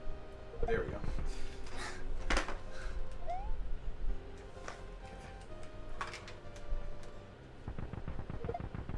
Nice. Alright, and those are the last two enemies. Alright, so let's go see what happens if I kill Bowser. I think it's going to soft lock the game. Honestly, I'm pretty sure that that's what's going to happen. We'll see. Let's see. So I can... Whoa, I can actually shoot at some of this. That's interesting. Why can I shoot? I can't shoot at Bowser, it looks like. Oh, I got him. I killed him! Guys, I killed Bowser!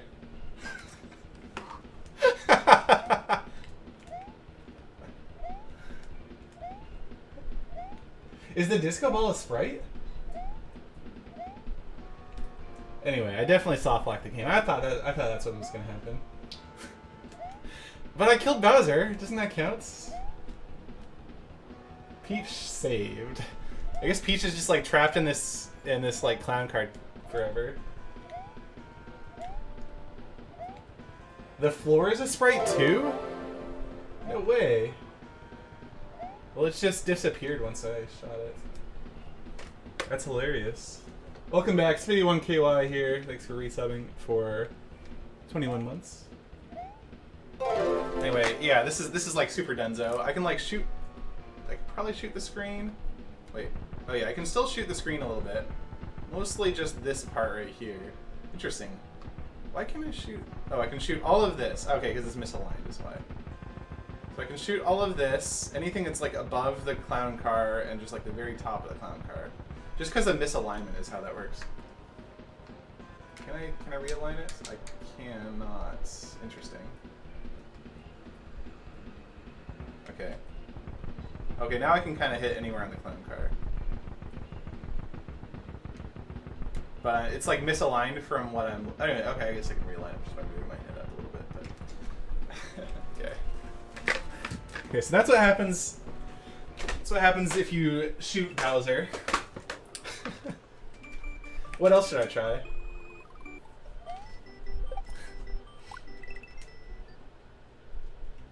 Are there any other levels that'd be fun? Oh, maybe try another boss? Alright. Let's see, what would be a good one? Probably not 3. 4 should be fine. No, because 4 has like some time pressure. 5 is not good either. 6 will be okay. I think I can take my time with 6. Shoot Peach. It would take... I don't want to do all that. It would take a while. It would just take a while. 4, I can do 4.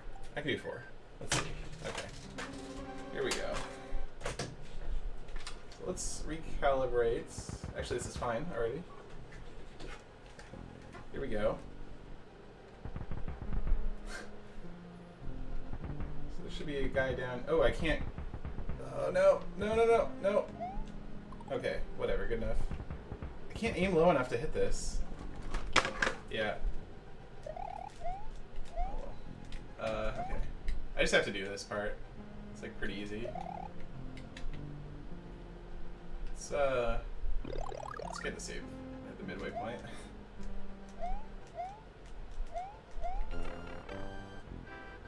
Or is there... I thought there was a midway point if you went through this one. I guess not. Oh. Okay.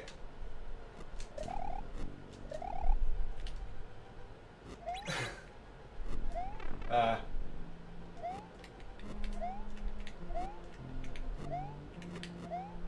it should have no problem making it through now. And the next room actually should be good for shooting things. Okay, so let's do this. Let's recalibrate. There we go. All right. And there's a thing over here actually that I want to get. Kind of annoying to have to put down the thing every time I want to. By the way, you can actually shoot these. Okay, well I missed. That's probably for the best that I missed. Anyway, okay.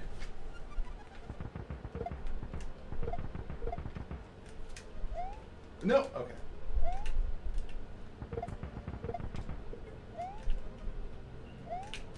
It's okay.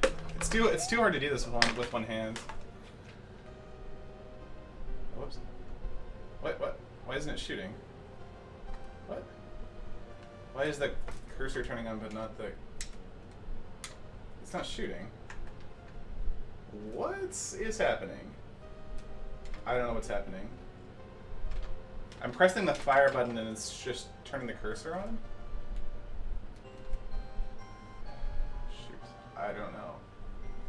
I feel like this is a bug in my code.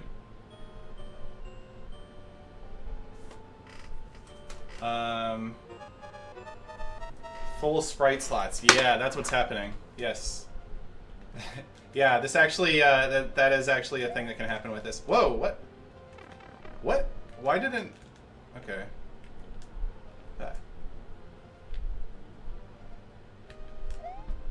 Okay. Nope. Okay. I think the sprite slots might not be full now. Yeah, we're good. All right. All right, here we go. All right, let's see what happens if I shoot a boss. Oh, dead.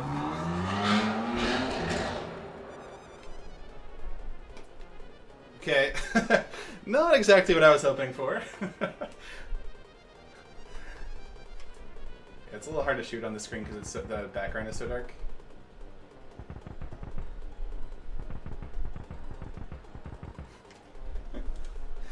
Dead. Okay. Well, that didn't work so well. We found it out.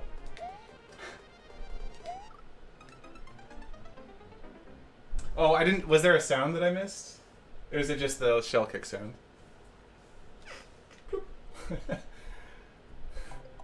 Alright, well that's what happens if you shoot a boss.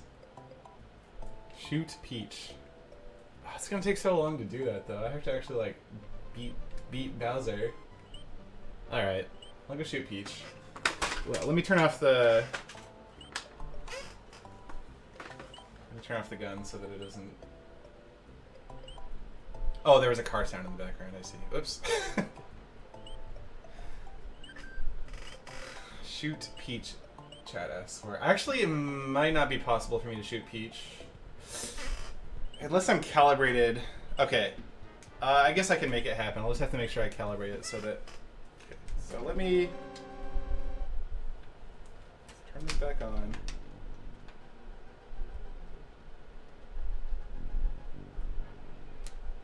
To find the spot where it actually aims at the...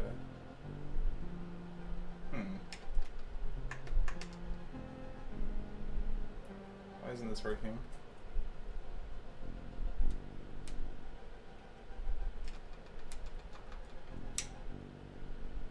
I can't get it to calibrate on this spot for some reason. Yeah, I'm not sure what's going on here. It's on. Yeah, it's definitely like the gun's communicating with the thing, but I can't get it to calibrate. Oh, did I get it? No, that might have been Mario.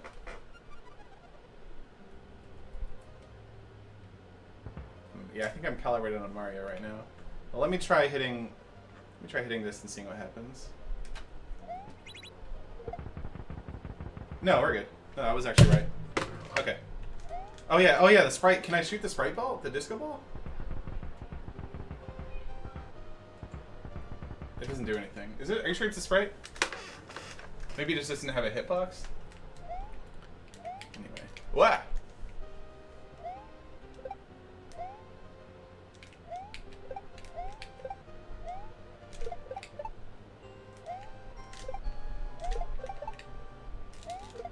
Ah, okay. Let me turn this off. Okay, so let's see. No, I'm gonna have to recalibrate this again. There we go. Okay. So now, okay, now I should be able to shoot Peach.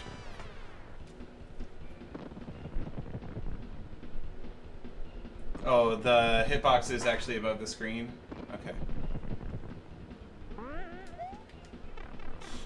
Okay. I'm pretty good at this game. I don't know if you've noticed. Dang it! That's actually fine, I guess, because now I can do the ball skip. Sort of. Or whatever. I don't know, man.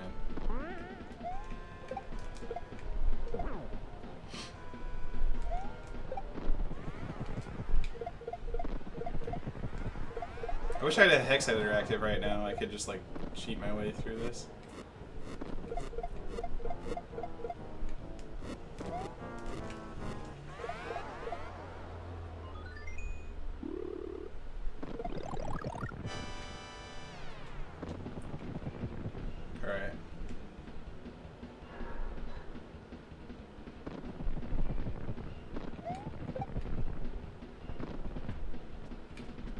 I don't actually know how to do this.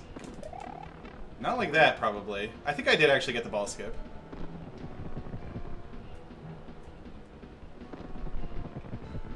Yeah. Alright. So I have to make sure that I'm ready to pick up the gun as soon as...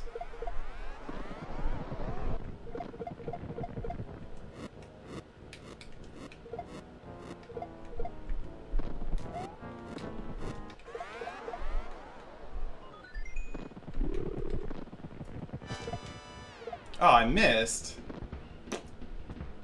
That's annoying.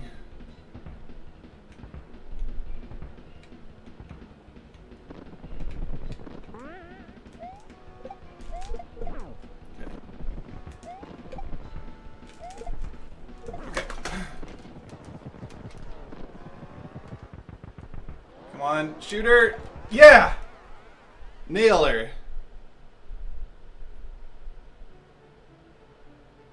Okay.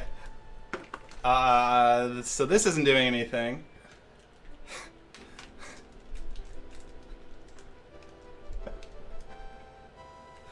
Oh, shoot, I think I got it too late. Huh. So she touched the ground, I'm pretty sure, which is the trigger for the credits to start. So... They can't kiss, so it's soft locked. Okay. Mario's just standing there like, I went through all this crap to save the princess, and some a-hole with a SuperScope just shoots her? Yeah, this is the secret ending. Alright, we're learning lots of ways to soft lock the game. Yeah, I definitely have to reset now. I think... Anyway, I might have actually gotten her before she landed. I'm not sure. That's awesome. All right. So there's something else I want to show you guys, and I think it might be the time to just like swap over to that now. I've been working on a mod for the Jailbreak that lets you control Yoshi with the second controller. Shoot Yoshi in the credits. That actually might work. I'm actually not sure if the SuperScope works in the credits with the way I have it now. It will work once I have the mod actually in, but shoot in the demo. Oh man, does this work? I don't think it works actually. It does.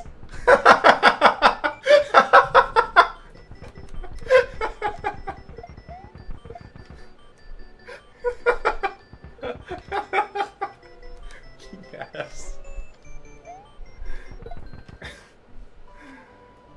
Alright, I'm gonna try and get Mario killed. Let's see if I can get Mario killed. Alright, here we go. He's definitely gonna die now, because he would normally hit something here and take damage, right? Yes! Game over. Okay. Now I am the Mario. So for some reason the red shell hitting this block in the demo doesn't actually like make the Yoshi pop out. But I think you can get it with a blue shell. Oh, I died. It's okay, it'll just start over by the... Oh, game over. It'll just start over back here. Like, if I bring this... What? Okay. Oh, it works if it's on screen, I see. Oh, because it was off screen. The tile hadn't actually loaded yet. That's what happened. Anyway, if you're ever wondering, like, how does the demo work? Whoops. Yeah, come on.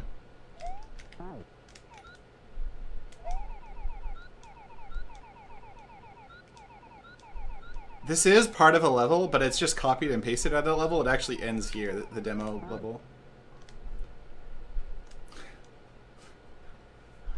Okay. Oh yeah, my life counter is P5. That's cool. I've never actually seen that before. Alright, so that's it. That's it for the SuperScope portion of the stream. That's it for the SuperScope portion of the stream. I'm actually going to switch back to my computer. And I'm going to show you in emulator what I've been working on. Turn this off. But yeah, so that only works on a CRT, so I had to turn on my CRT for that. But I'll be making a video about that at some point. I think we might try and add some like additional challenges to the SuperScope thing. Anyway, so let's disable this. Add. Yeah, let's do let's just do screen capture, I guess. Actually, I'm not sure if this will work. Yeah, it looks like it's gonna work. Okay. All right. So, actually, let's make a whole new scene, I guess. Okay, hold on. SMW jailbreak. Let's add that back in. Let's see. So let's screen capture all this.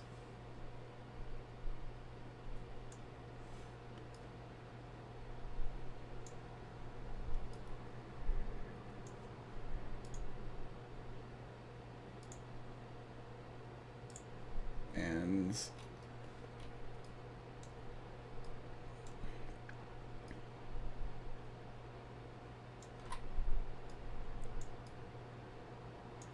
all right. Yo, Vino00, thanks for $5. Just when you think it's how cats have 10 lives, you learn Sethbling has P5 lives. Don't they have 9? Anyway, thank you, Vino, for the $5. Alright, so here we go. Here's my emulator. Here's my emulator hex editor. Let's see, I'm going to need a lot of stuff, actually. Let's see. Here's my text editor. Here's my 2-player assembly code. Welcome back, Ben Techie here. Thank you for subbing with Twitch Prime. All right, and then I need, let's see, what else do I need? I can close that.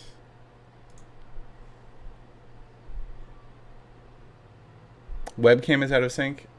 Shouldn't be. Orb in the demo. Orb in the demo. I don't know what you mean. Demo orb? Finish the demo level with the hex editor. Oh. I think it'll just reload the demo again. I'm like pretty sure it'll just reload the demo again once you once you complete the level. Does anyone know the hex code that goes in 18 for like in RAM value 18 for the orb? Here, I'm pretty sure I can just I can get Mario killed. So let's see. So let's do like 50. No, hold on. What? Okay. Yeah, I'm pretty sure I can get him killed here.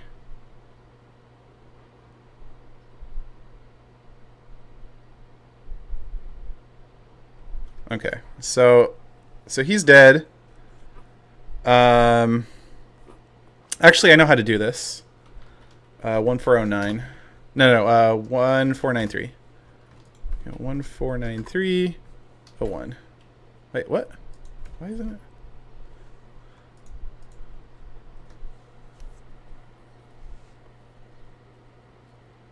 Yeah, 1493 is my kind of my standard beat the level code. Anyway, beat the level.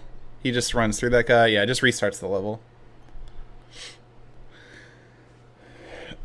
You can change the item box with ODC2. Oh wait, what's 18? Oh, 18 is controller. I don't know. Never mind. Okay.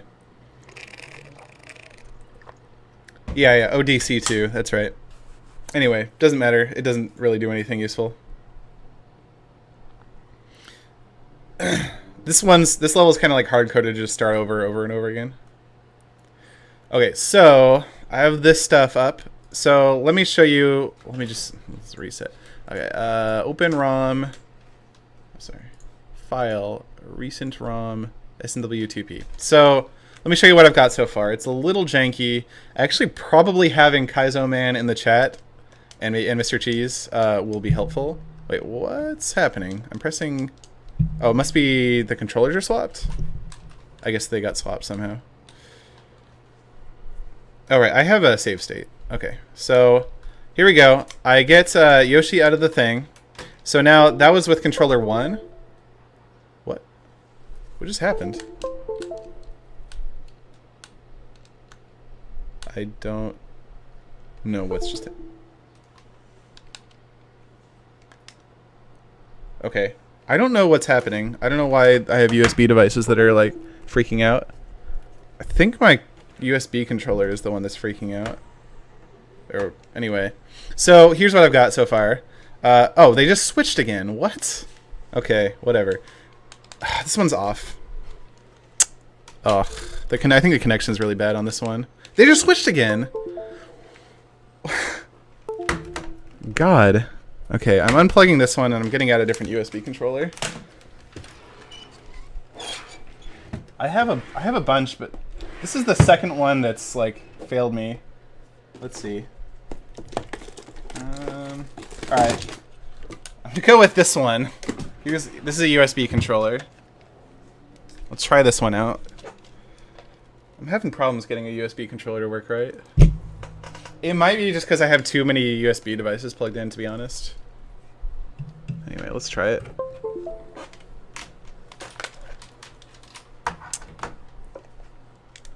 What? Okay, so now... Okay, player 2. Up, down, no? Up, down, left. Wow, I have to push really hard to get these to work. Select. What do I use for select? Maybe the trigger. Start.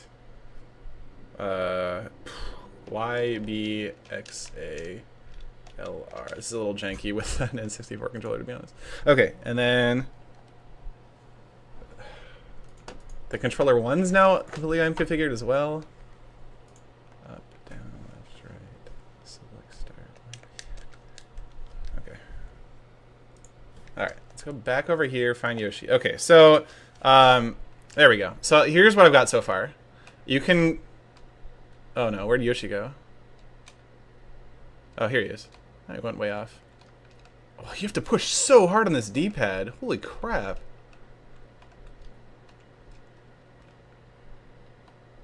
I cannot believe how hard I have to push to get this thing to work. All right, I'm gonna try binding it to the analog stick. Because that is just ridiculous. Up, down, left, right. Okay. There we go. That's a little bit better, I think. So, actually, and then I'm going to change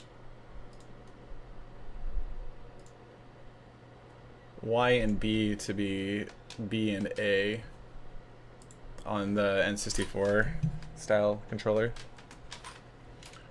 Yeah, the N64 controller is not my favorite controller. Anyway, so I can jump, I can move left and right, and I can stick out Yoshi's tongue. It's a little glitchy though, so let me show you. It also doesn't work if I get on Yoshi, then doesn't matter what I do with this. It just like disables everything. But if I get off Yoshi, I can move with him again. Let's see. Let's get Yoshi out ahead. Okay. But yeah, so I can stare at Yoshi's tongue to get the Koopa, but then once I have it there, it's a little glitchy. Also, he's got wings for some reason. Why does he have wings? Anyway, so I need to do some stuff to make this less janky, because I just like am like really kind of being hacky with this.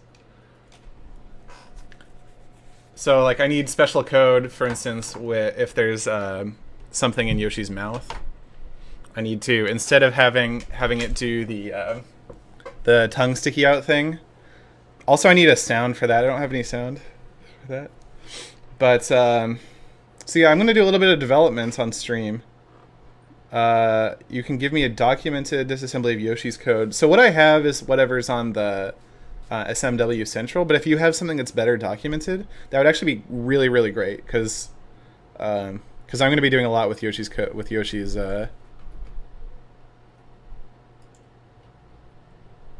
okay, I need the timer. Anyway, I guess it doesn't matter. I'm going to be doing a lot with Yoshi code, and having like a better idea of what all is going on, that would be really great.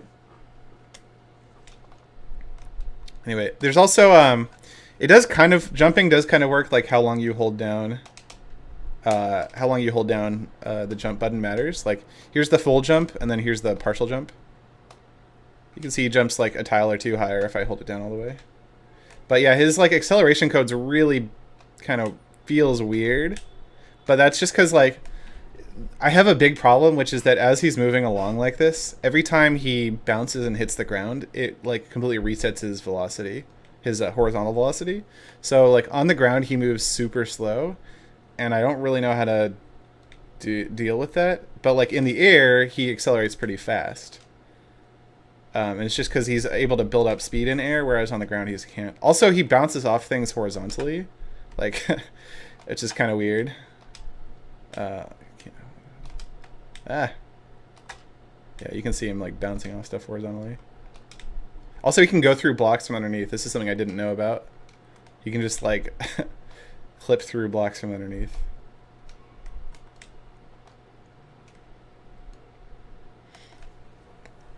What if I made it work with Dots' 4-player ROM so you could have 4 players at once? Well, I mean, I don't need to use Dots' 4-player ROM.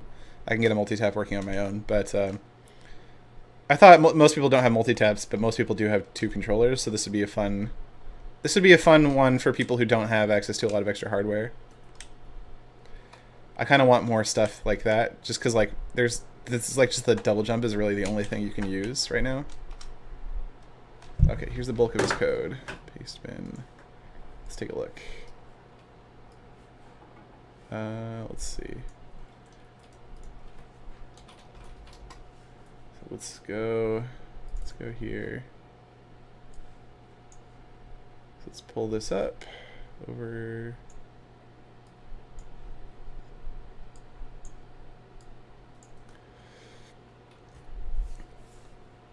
So we've got some data, which is nice. It's actually, yeah, 2 Marios really isn't feasible. This was like the closest thing I could think of to making 2-player Mario work.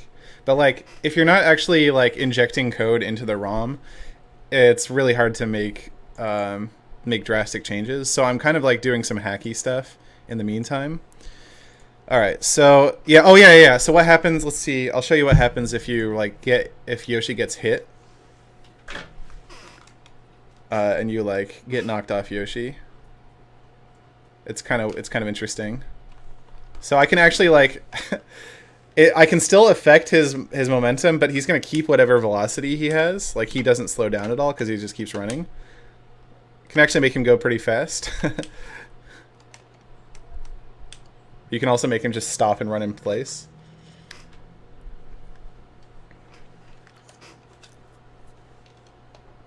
You also can't make him jump because of the way I'm doing jumping. But that shouldn't be hard to add, actually. 2 Marios could actually be possible by running every single sprite routine twice. It wouldn't be it wouldn't be feasible in the amount of space we have for the jailbreak, I'm thinking. Yeah, so what I need to do actually for this part is to add code for when, oh yeah, what I need is, so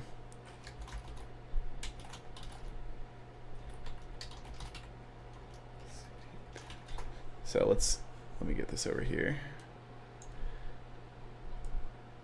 So this is how I actually patch 2 players. So this is what actually generates the ROM file. I have this batch file that patches a copy of the ROM. You think it might be possible in the amount of space I have available? Really? Man, I'd love to see it, but I don't think I have the like knowledge with the game to actually do that. So if you want to write that, that'd be really, really cool. Like, there's so many RAM addresses that Mario uses, though. It's totally hard coded in. So you like swap out all of the stuff Louis, like all of the second player stuff for the first player stuff, and then run the code again, then swap it back or something. Huh. That'd be kind of interesting.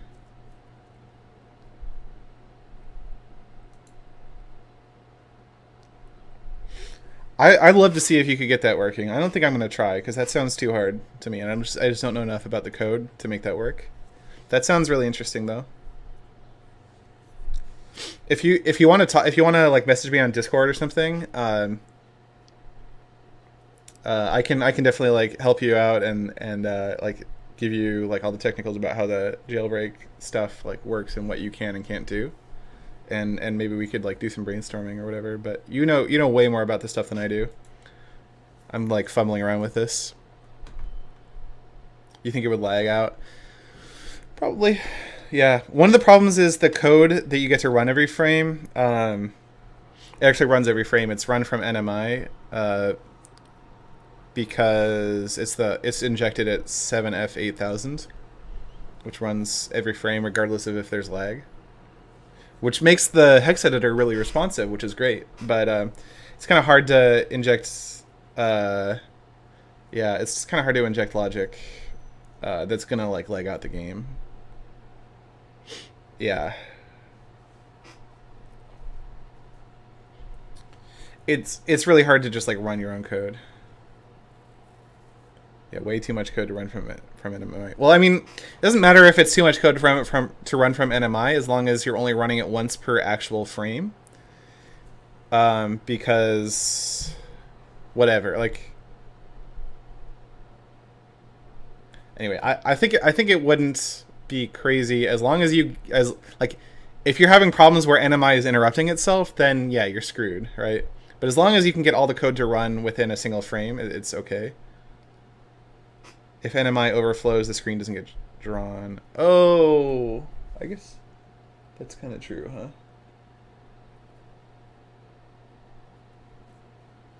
Yeah, you could end up with, because there's a blank, yeah. Okay, that's a good point. Yeah, I didn't think about that.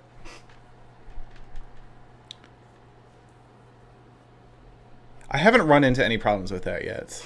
The hex editor, like, does lag out the game a lot, which makes me think that like running the stripe image uploader might take a while. Actually, but that probably runs not during NMI. NMI stands for non-maskable interrupt. It's basically the code that runs every time that the game like draws a frame.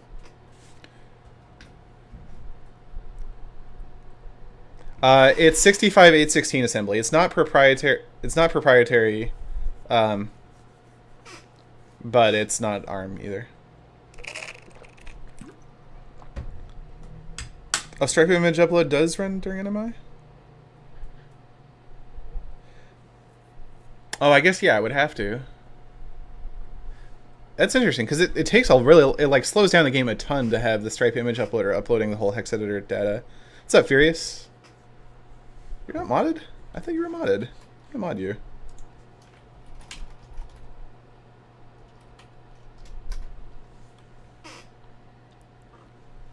Anyway. Okay, so this is about to. So first thing I want to do is like find the RAM address for when. You know what? I'm actually gonna look through this code a little bit first. I'm gonna make this bigger and just like see what's in here, just because like. So this has a good list of Yoshi RAM. So Yoshi current status: normal, being ridden, and running. Oh yeah, that's actually what I was gonna look for. C2. So what I actually need to look for is, instead of looking for Yoshi's current status being 0, I need to look. Wait, why can you control? Oh, I'm looking at the wrong RAM address here. Because 187A is Yoshi loaded, and then 18DF is the sprite index. Yeah. So the thing is, The loop that runs the OAM clear, I actually replaced that with my own code that's not unrolled and also writes F0 to every single address in the 200 to 300 200 to I guess 3FF range. So like it still draws just fine. So I don't really know why they rolled up that loop. It doesn't seem like it matters. The hex editor still draws just fine, even though that's running huge amounts of Stripe image uploader code every frame, and like that's really slow. Like, I don't know why they felt like they had to unroll that loop. Like even when I disable the hex editor, there's basically not really additional lag by having the loop still rolled. Like my code runs it with. Anyway.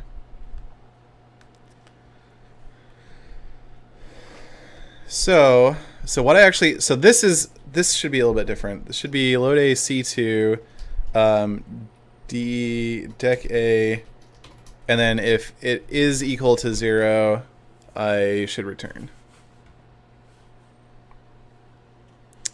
So because I want, here, let's try it. So this should be pretty fast to patch actually.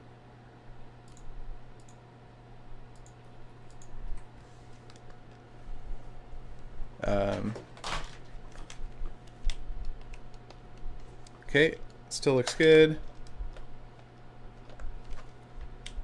So let's see.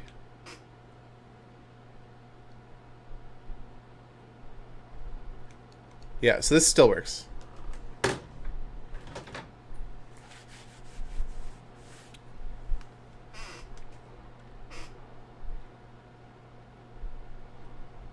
The MISC RAM addresses listed there are for MISC RAM tables. C2 is a table? Oh. Not a single address. Wait, so if I do this, then... No, it's still not screwing with... Hold on. Oh. Interesting. Huh. So you can't control Yoshi by just by giving him velocity while he's mounted.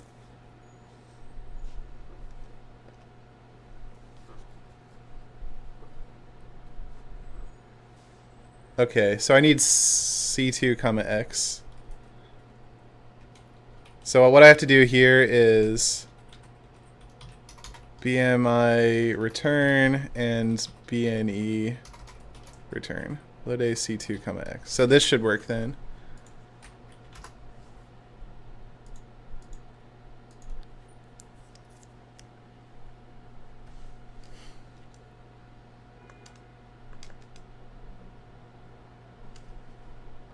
Is C2 sprite status? Let me look at the RAM map real quick. What's C2?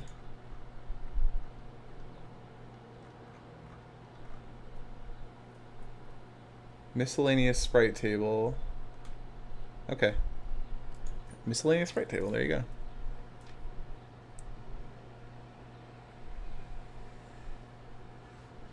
Okay.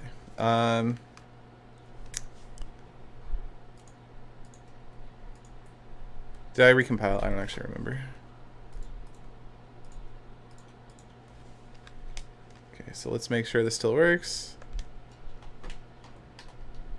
Wait, no, it doesn't work.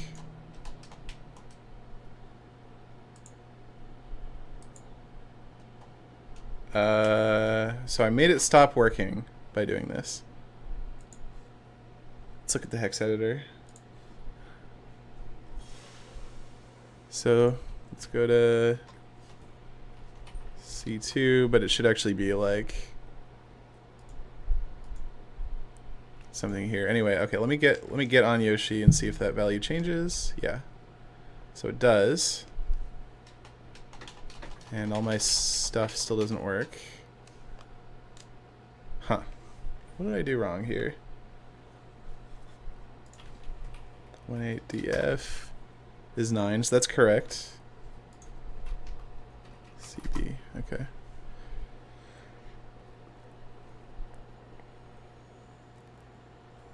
This means branch if not equal.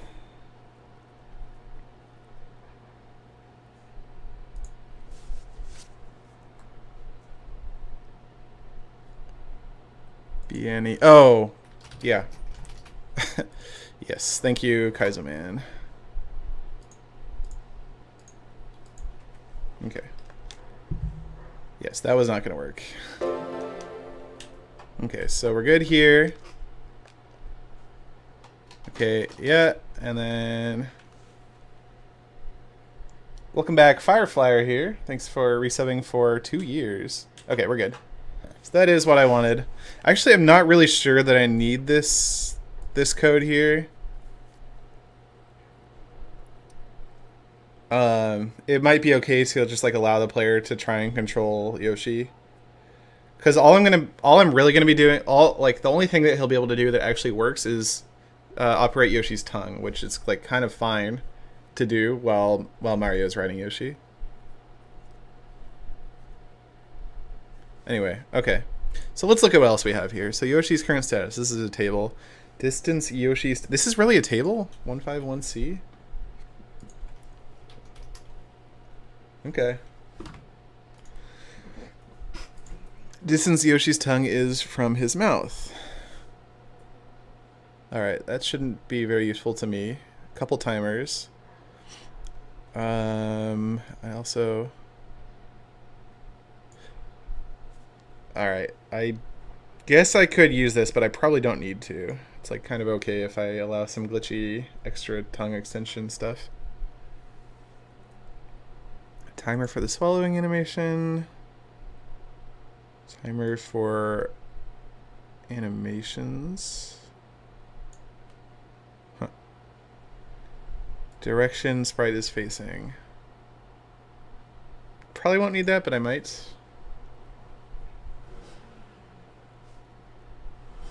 Yeah, I could probably get rid of the running state once the player like operates a control. Actually, yeah, that'd be a really good idea. Then that way I wouldn't have to worry about like special code for him jumping there either. So actually, yeah, so I can use this. Store Z. Okay, yeah, here we go. So this will be really good. This will be it'll be like 2 bytes.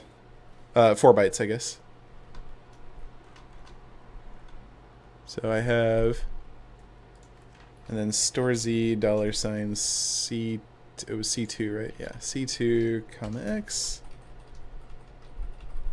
Store Z $C2, comma X.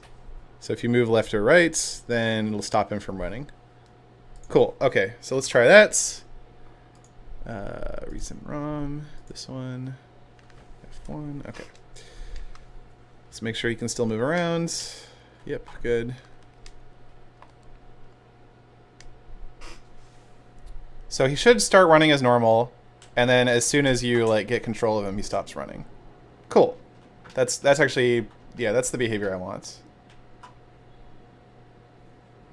Alternatively, I could maybe do some things with like setting him so he's in a running state so that he's not bobbing around, because the motion he has is a lot more consistent when he's running.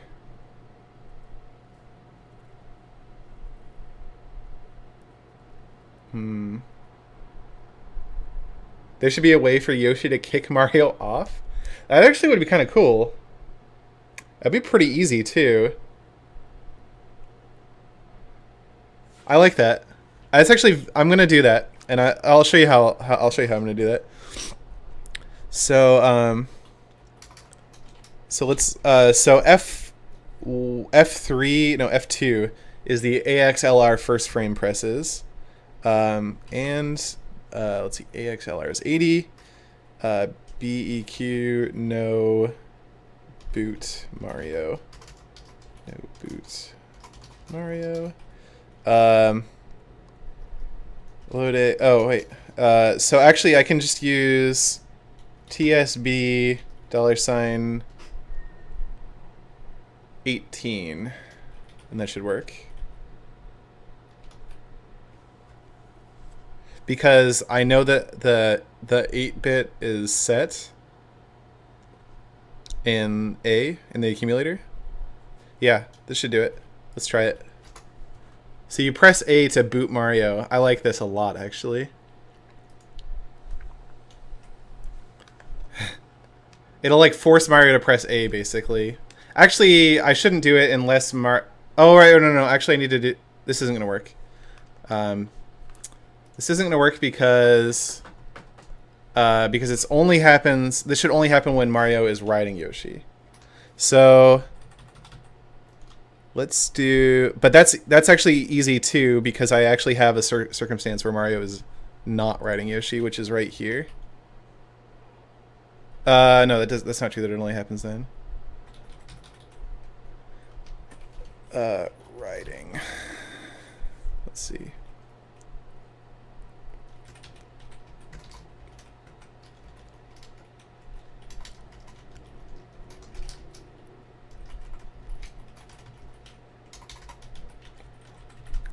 Not worrying about the code size for now.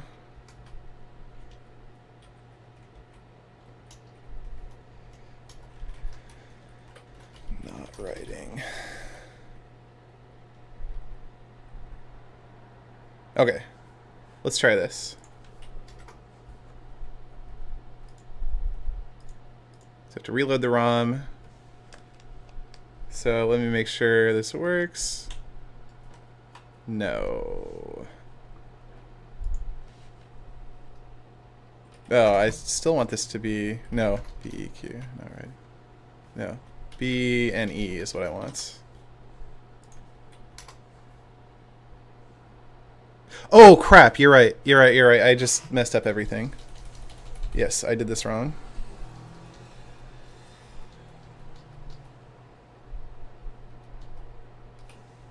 Yeah, okay.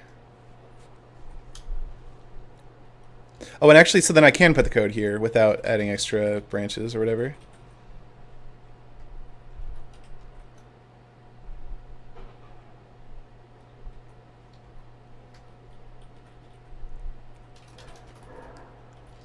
Okay. Yeah, that should work. Maybe. I don't know. Whenever I say that should work, I'm never very sure of myself. Okay. I should clear out that flag. Anyway, okay. So let me see. If I press A, doesn't do anything. If I jump on and press A, it still doesn't do anything.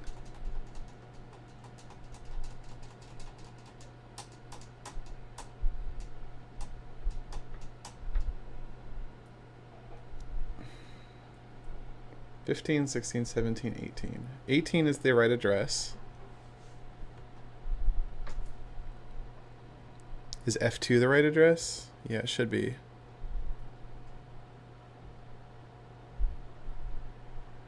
Because F3 is the first frame for, yeah, the other ones. Can you control Yoshi in the title screen? Yeah, I think probably. That's kind of funny, actually.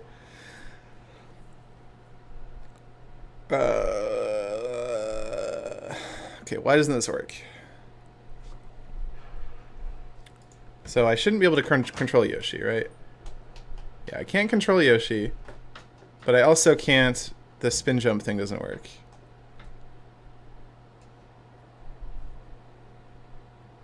Let me, I guess let me look at the hex editor and make sure that F2 is the right address. F2. Oops. Oh, it's not. No, it's not. Huh. Oh, I know why. I know why. It's because it's not actually getting the key presses. So I just need to have the key presses be the first thing.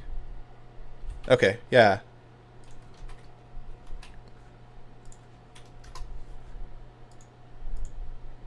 Okay.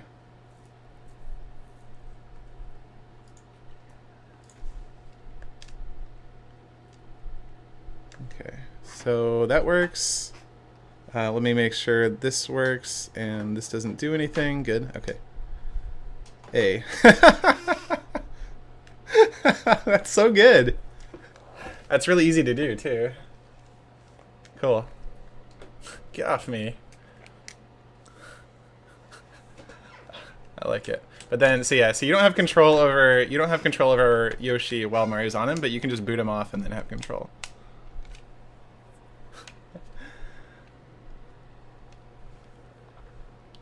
Shouldn't the key presses just be their own section that's reusable? I'm not sure what you mean.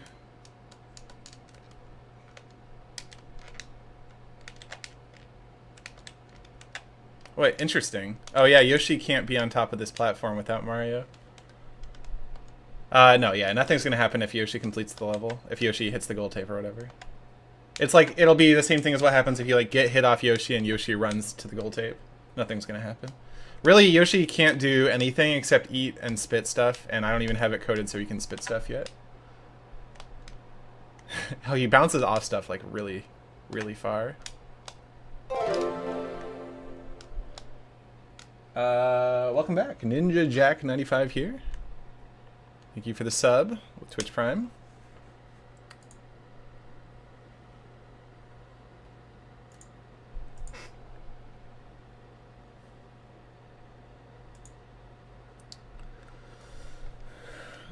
Am I going to make it so Yoshi can be controlled while Mario's on him? I'm not, no.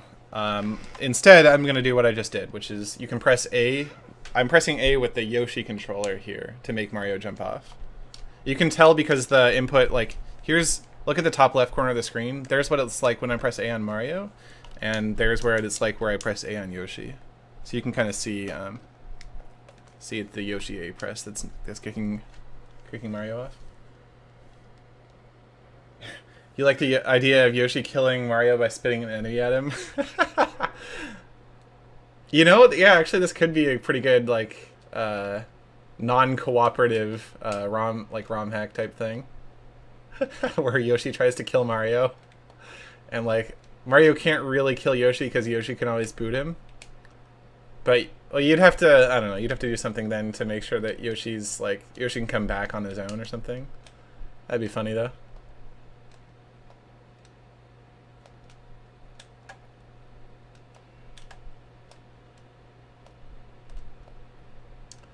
I don't need to assign a label to the key presses because it only needs to happen once per frame and just like at that code address. It doesn't need to be reusable because I'm not ever going to reuse it. All of this stuff is basically designed to run once per frame and that's it. There's no reason it needs to be a subroutine.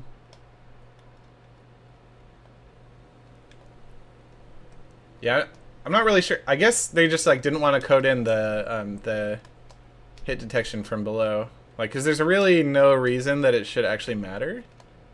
Like if Yoshi's not on Mario, he never has velocity upwards. Okay, so next thing I want to work on is getting it so Yoshi. Actually, no. Right. What I was doing was looking through the disassembly that I got from Kaizo Man. Sorry about the noise outside. So let's see. So we got timer for turning around, animation frame, sprite slot in Yoshi's mouth. So I could actually use this to determine when to spit stuff out rather than when to stick out the tongue. Timer to disable contact with sprites.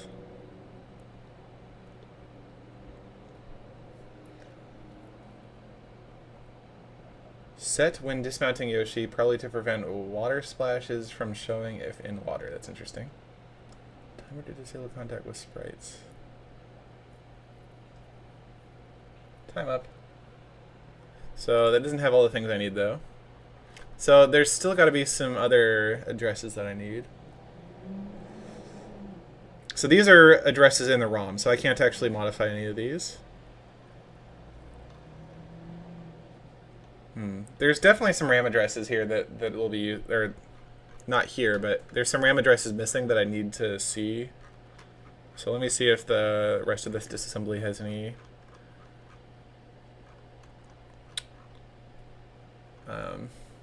other RAM addresses. Like, for instance, it'd be really convenient if there was a RAM address that said, like, when Yoshi is not able to stick out his tongue. Like, the game must determine that somehow, and maybe it just checks a ton of RAM addresses or something, but if there was a way I could figure that out, that'd be really useful.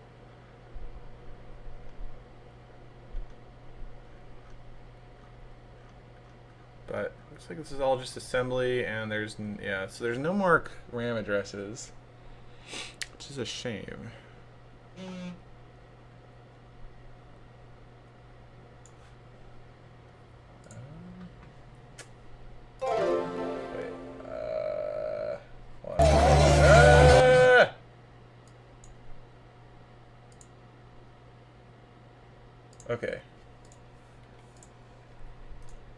I cannot.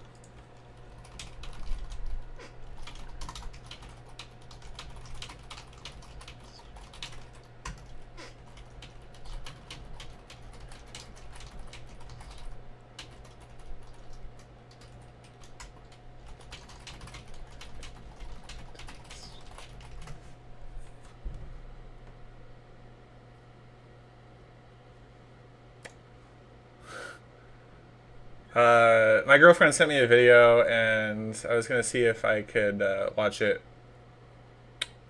but it's gonna play sound of the stream, so I don't want to do that. Storzy 18AE will stop his tongue from sticking out.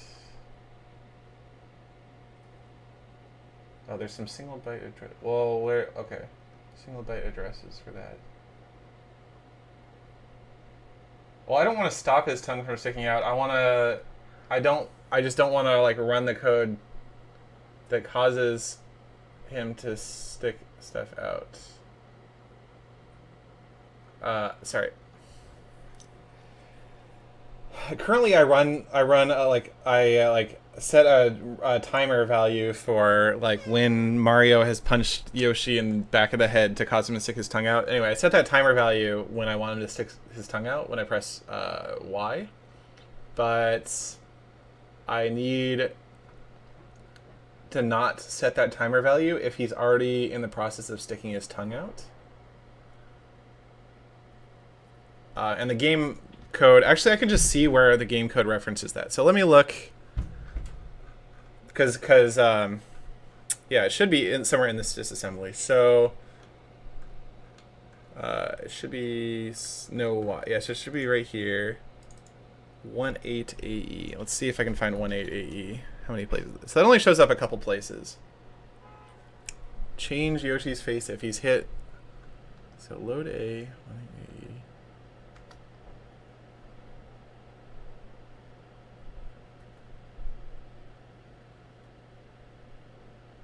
So this seems like it's testing the timer.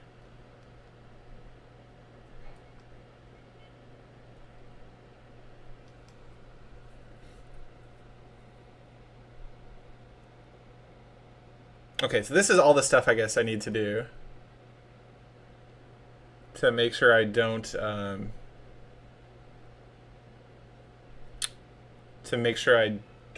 stick out his tongue. 14A3 is the other timer I guess involved. Let me see what 14A3 is.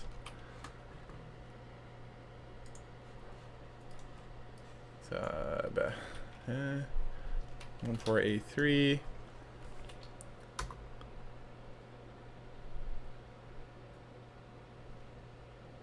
This seems like it's not good enough though.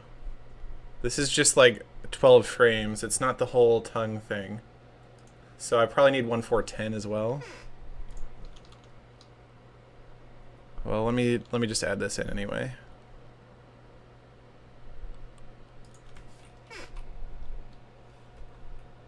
Wait, why is that commented? Oh, because of the backslash.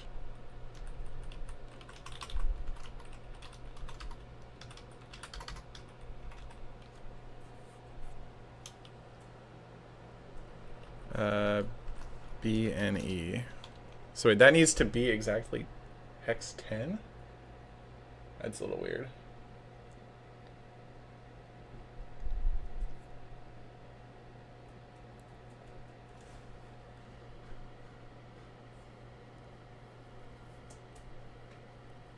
Let's see what actually happens. Let's see what actually happens using the hex editor. So it's 14A. Oh, whoops! I'm using the wrong address. 14A3, 14AE is what I want.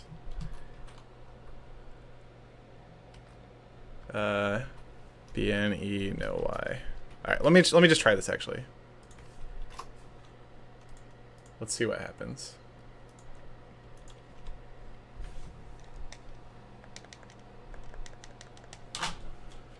So here's Yoshi's tongue.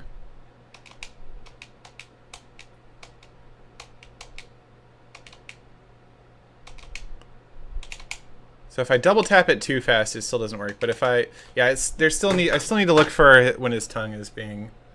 So I actually do want like the length of Yoshi's tongue.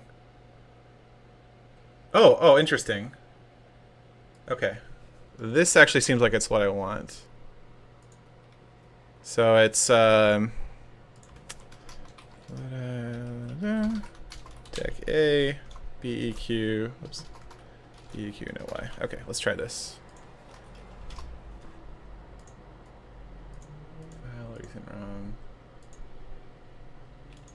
Okay. I need to get rid of this message box thing in the save state. Actually, I should just save it right here. That way I don't have to. Okay, so we're good. Y. Yeah, he's still sticking out twice. If I... So that's still no good. 14A3. Am I using 14A3 yet? I am. Okay.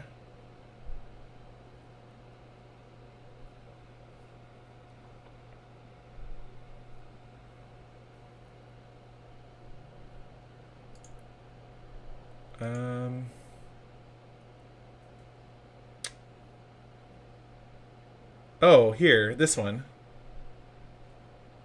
Wait.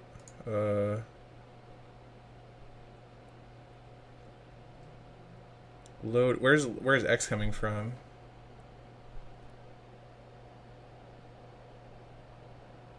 Oh, interesting. 1594 seems to be some table. 1594. Is that listed up here as well? 1594 plenty. Okay. Yeah, okay. So I want 1594 to be 0.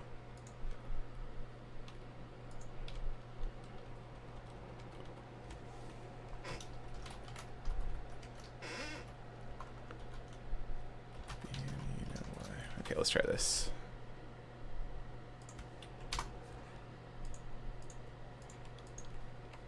Okay. No, it's still working. I mean, it's still sticking out his tongue twice. Oh, yeah, I forgot the X. Oops.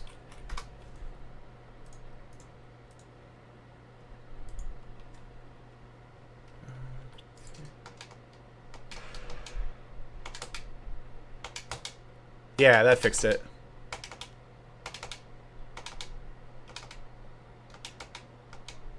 Yeah, that fixed it. Okay, cool.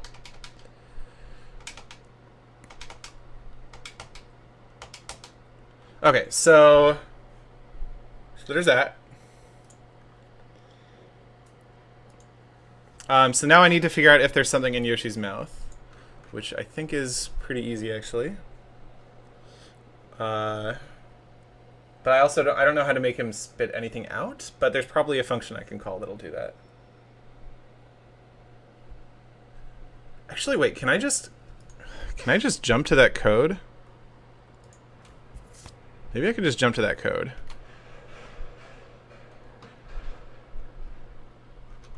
Oh wait, where was it? It was over here. Hold on. I'm getting a little bit lost.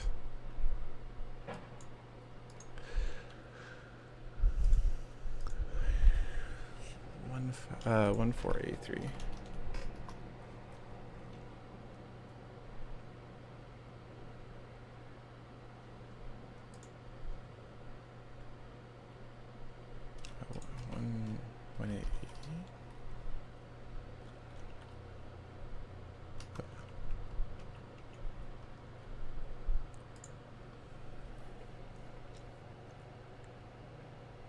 No, I don't think this will work actually.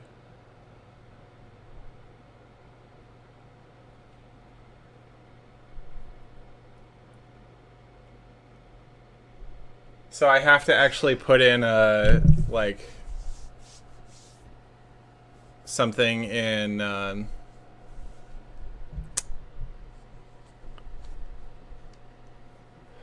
have to put it like a bounce point in low RAM or something. Is that what you're saying? To actually call the code? That makes sense. So I think exec pointer expects there to be a JSR at the end.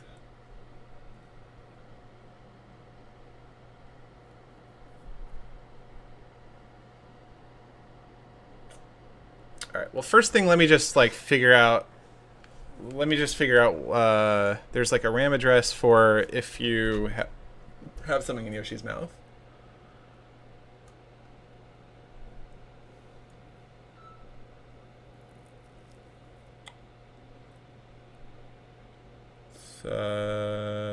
This one, sprite slot in Yoshi's mouth. I'm pretty sure this is the one that I need to see if there's something in Yoshi's mouth. So.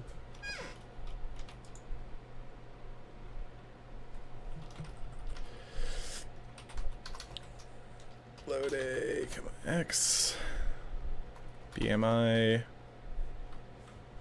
or I guess BPL, mouthful, and then here let's branch to no Y. Okay. So here's where the code will go to actually spit something out. But I'm not ready to actually do that yet. The JSL JSR trick. Okay. Let's see what this says. Push bank. Oh. Oh yeah, that's really easy.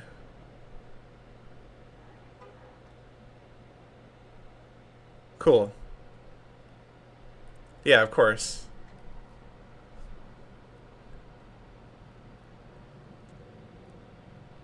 Oh, you have to push effective address twice?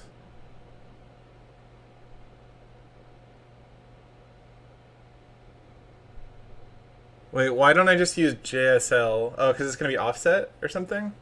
Oh, because it'll push the stuff on this. It'll push the return address on the stack. I see. So you push the bank. I don't get why there's two pushes here. This will push 4 bytes onto the stack, right?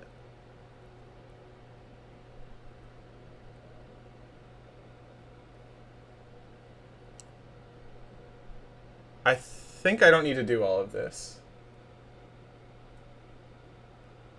Okay, so I don't need to actually push the RTL return because I just want it to return back to me.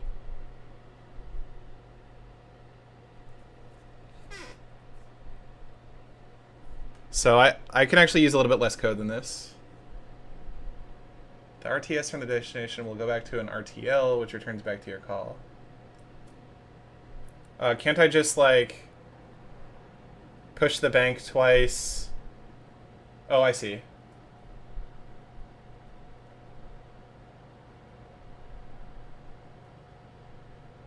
Wait, okay. This is confusing to me. Because it's going to be in the wrong bank after their RTS, so you have to get it back. To get the bank back to correct. Okay. I just thought it was doing something else that I don't need. So wait, what do I have to put in here? JML routine to run.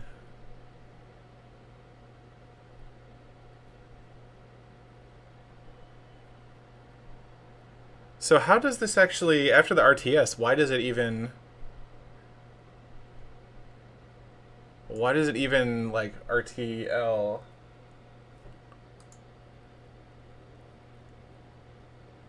Okay, so I have to actually store 6B somewhere, is what you're saying. Okay, it's not written down anywhere, but I have to put 6B somewhere in the okay, now I get it.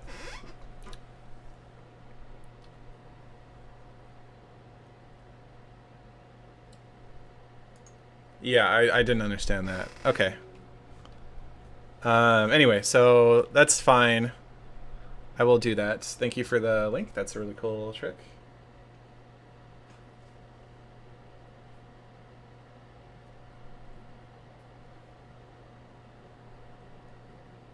Okay.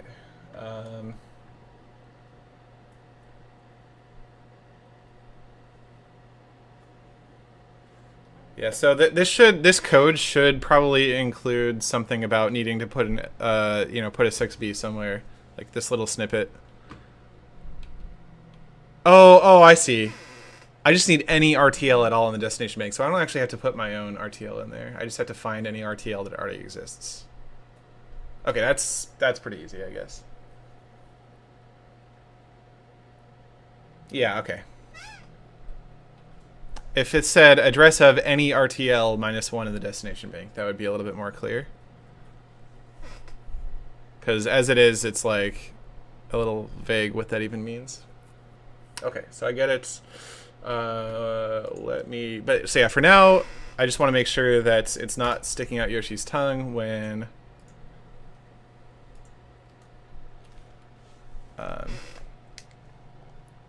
let's see. So I should be able to press Y here. It's not working. Oh, right. No, wait. I thought I made this. No, okay. Let's boot Yoshi, or boot Mario.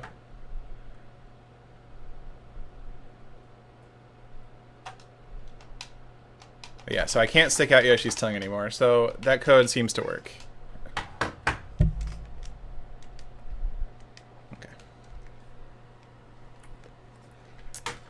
Alright, so now I need to figure out how to actually do all this stuff, but okay. So first, let's add in all of this. LRTS return.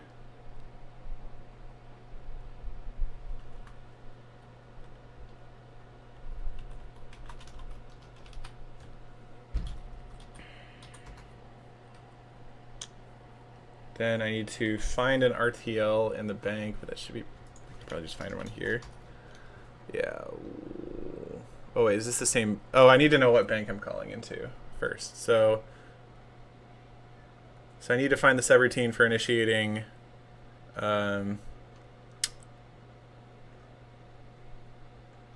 the spit.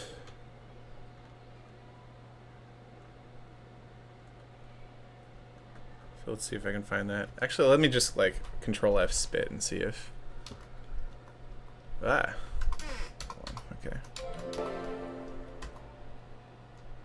Yo, Logstone.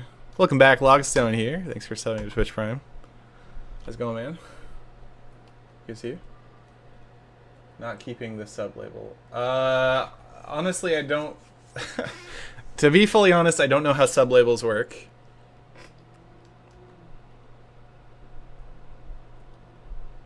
Is this the code I should be calling?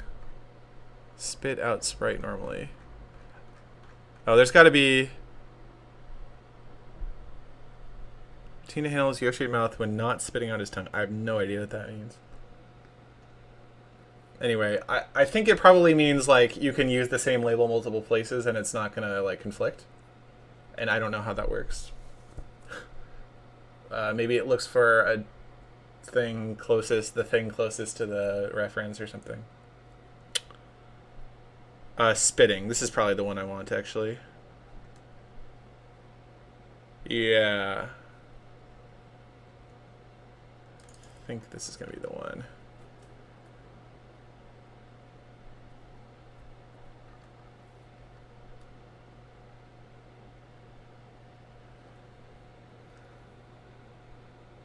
F1. Oh, really? F. Spitting out sprite, but okay.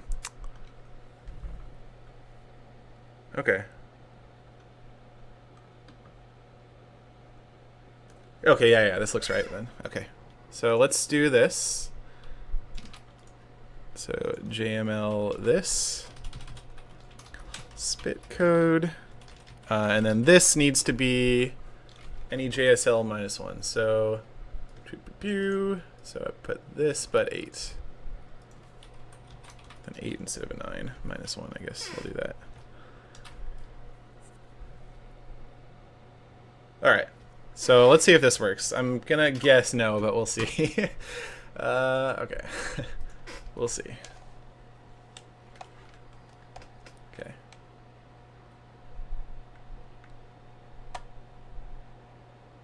You're right. RTL. Okay, whoops. Yeah, that was wrong. What I just did was wrong. There we go.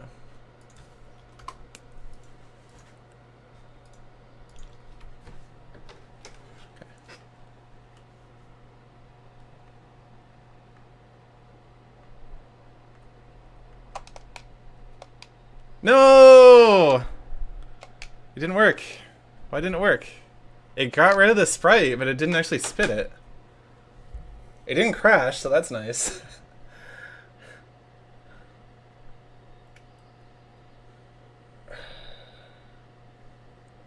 So...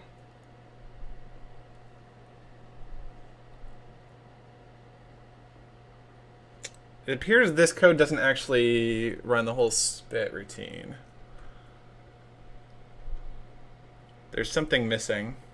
Or there was some like RAM address that I set or something.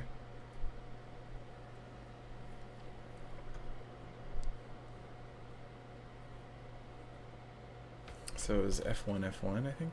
Okay. Yeah. Spitting out a sprite.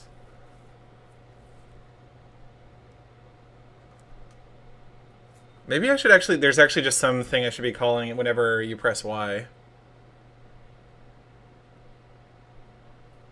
Routine to handle Yoshi's mouth.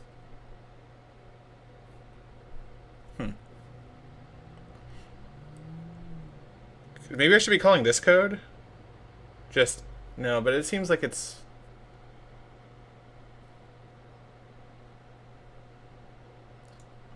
I'm going to try calling this code and seeing what happens.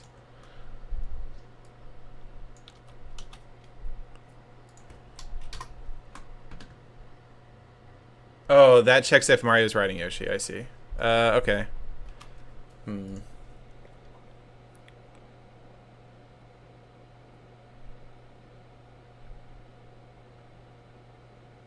Really, you can't spit out... Interesting. Okay.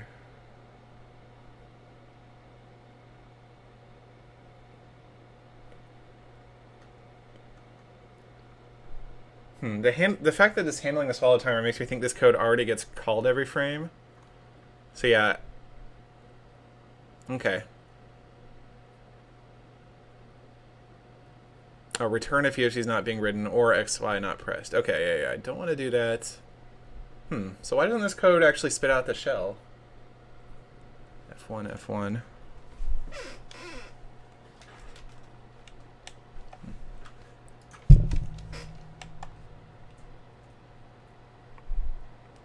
It just like deletes the sprite altogether for some reason.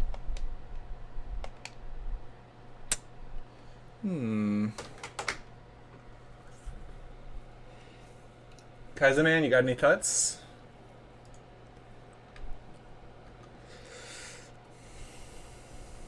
I mean, it looks like it should be doing all the things that...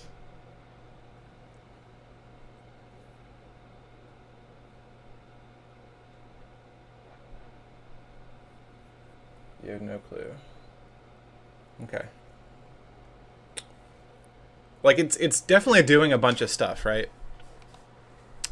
Let me check here in the hex editor if let me E4. So this is the sprite x coordinate table. So I think this one is Yoshi. Okay, actually let's go back here.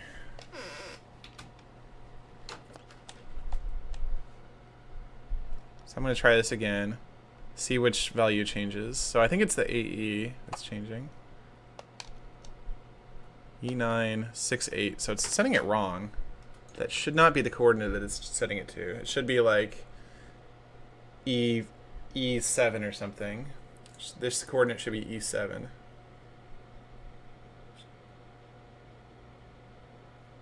I don't have the SMW util script, but it's definitely doing something wrong.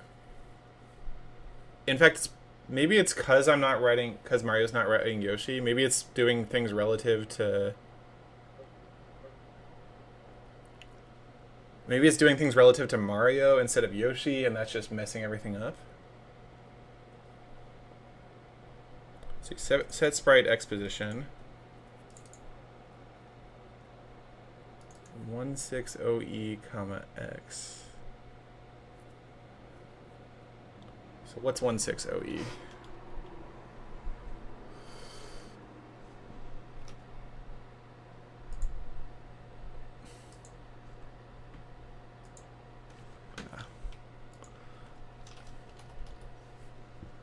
Miscellaneous sprite table. Oh, hold on. That's not right then.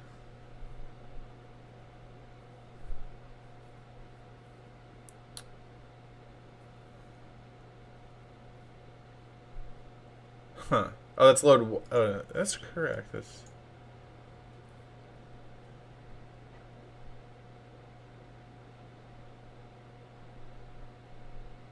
.157C comma whatever I think is the 160E. Oh no, okay. So that's that's the sprite number.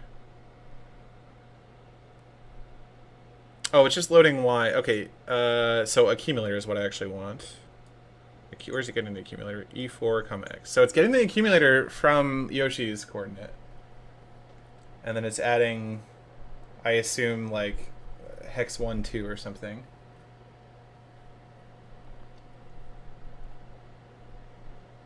But it is getting Yoshi's X coordinate to do that from.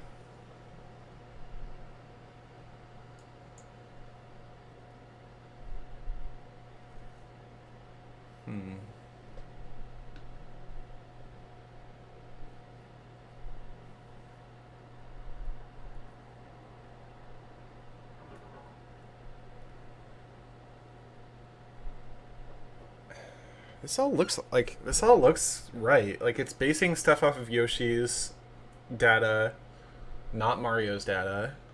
But it's just like deleting the sprite. It's not necessarily deleting the sprite, it's just like putting the stuff at the wrong coordinates. Why is it putting it at the wrong coordinates though? Like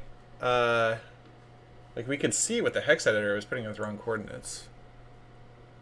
This is the coordinate it did after it just spit it out. But it should be D5 plus some.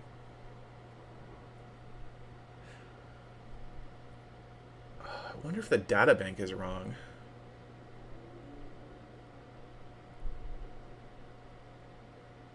That could actually be it.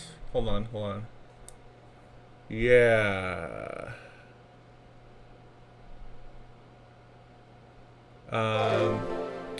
Where's the add carry? Yes, that is actually the problem, I'm pretty sure.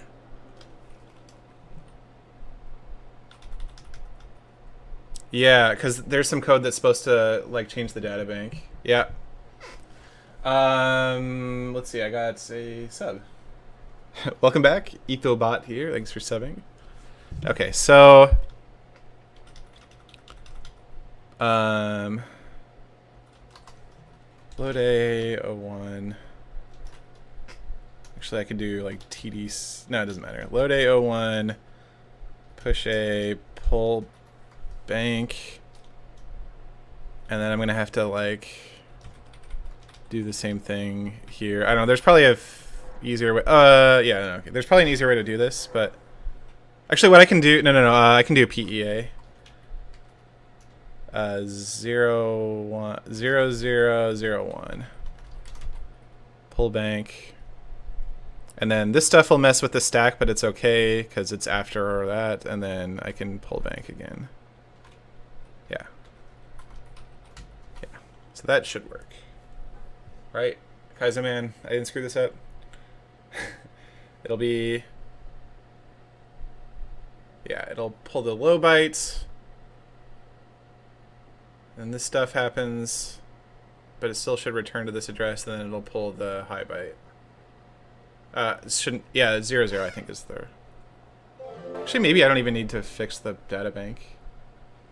Because this is NMI anyway.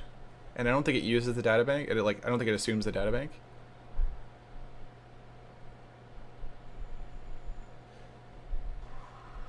Um, 0300. What? I think you mean 0100. But the point is, it'll fix it here. This is where the second byte gets pulled. So I do actually pull two bytes off the stack here. So I will temporarily mess up the stack, but it's okay. Anyway, I'm pretty sure this works. When I say pretty sure... what? PEA is unknown. What? Unknown command, PEA. I don't even...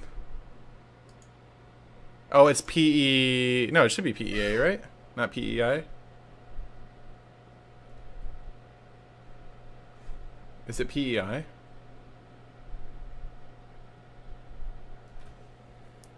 No, it shouldn't be PEI. Maybe it is. But PEA should be a known... oh, but I guess with the immediate... I'm confused. I don't remember what the... okay, it is PEA. Why isn't this compiling? Or assembling?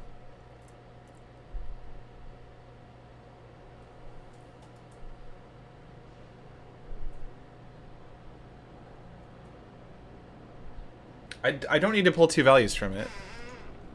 I do pull two values from it. I pull one here and I pull one here.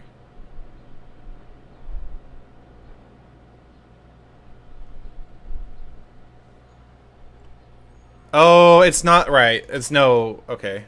You don't use the immediate. Okay, I get it. Okay. Let's try this. Okay.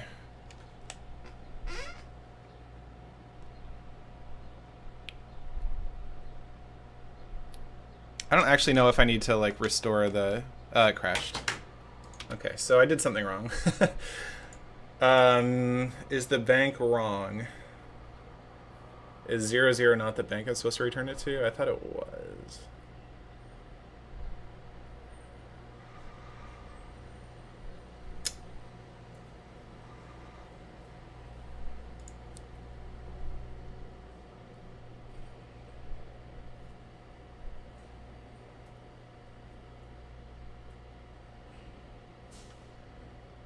Are there any other reasons it would crash?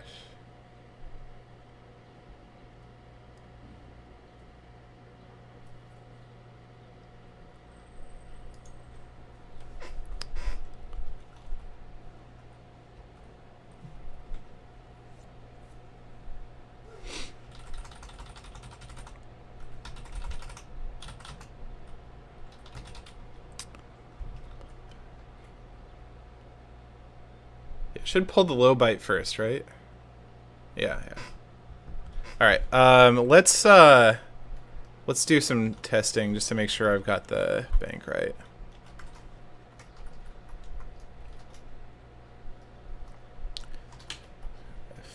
F6, I guess. F7. I don't know.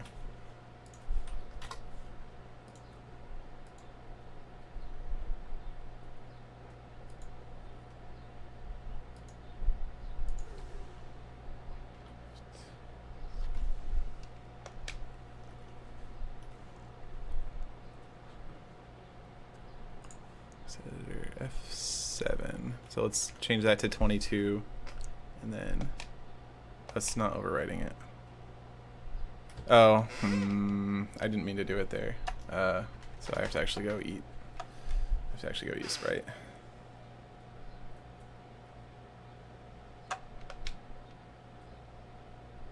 It didn't overwrite it still. Oh, there it did. Okay, so 0 is correct because it overwrote this to being 0.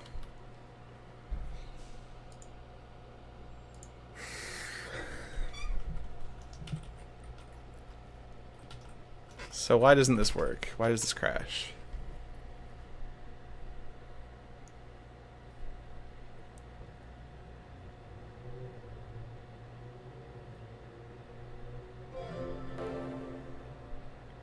Welcome back, Coco10203 here.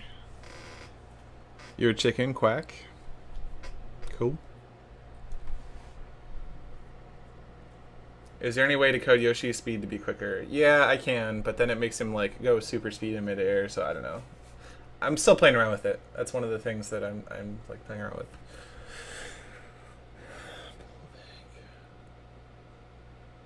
So it pushes the high byte, pushes the low byte, And when you pull the bank, it should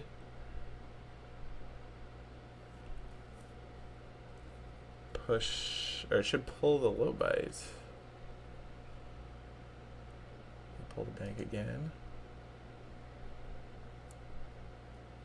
Oh. Oh, God. That's why. Yeah. I put the thing in the wrong place. Yep. Yep. Yep. It wasn't actually running that second pull bank, so that was corrupting the stack.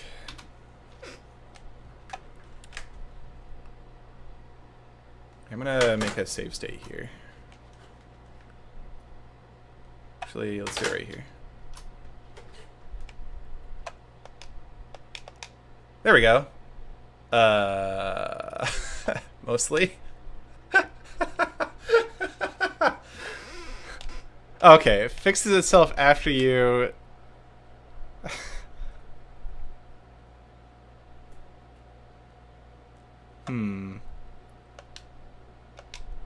Okay, that one worked okay. Ah, okay. So this should just eat it, right? Yeah. Huh. So why did the fireball one mess it up? I guess I have to load the state, huh? Let's see if that happens again. Oh, huh. That worked okay that time. Okay. Must be some like rare thing based on weird state that I'm not looking at. Maybe if I spit it out too fast. Okay, it's if I spit it out too fast. So this actually lets you spit out stuff faster than you would normally be able to. But even still, it's not that common. If you like spam it, it's pretty easy to make it happen.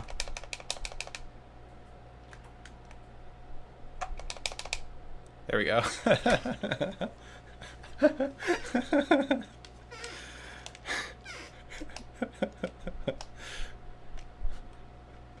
I mean, I kind of enjoy it though.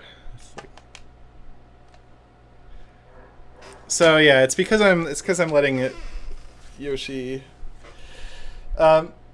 Maybe there's some code I should be calling actually, rather than writing like having my own code to stick out Yoshi's tongue. Maybe there's some code I should be calling the same way I call like all this other stuff to actually stick out Yoshi's tongue. But yeah, this is looking a lot better already. Yo, Demand159, thanks for resubbing for 28 months. It's 2 years, 4 months. I think that is basically as long as anybody has been subbed. Appreciate that. It's really awesome. Can I turn this into Kirby? Where you get like special effects. I mean, you already get some special effects based on which color shell you've picked up. I kind of wonder. No, it's not gonna. I was thinking like if you had a yellow shell and you picked it up with this, would it do anything? But it wouldn't, because I'm using my own like custom jump code and stuff. Anyway, this is looking better already. Thanks, Kaizo Man, for all the help. Yeah, I might Kaizo Man, I might talk to you a bit more about. I might message you privately for some help on this stuff. You seem like you know what you're talking about.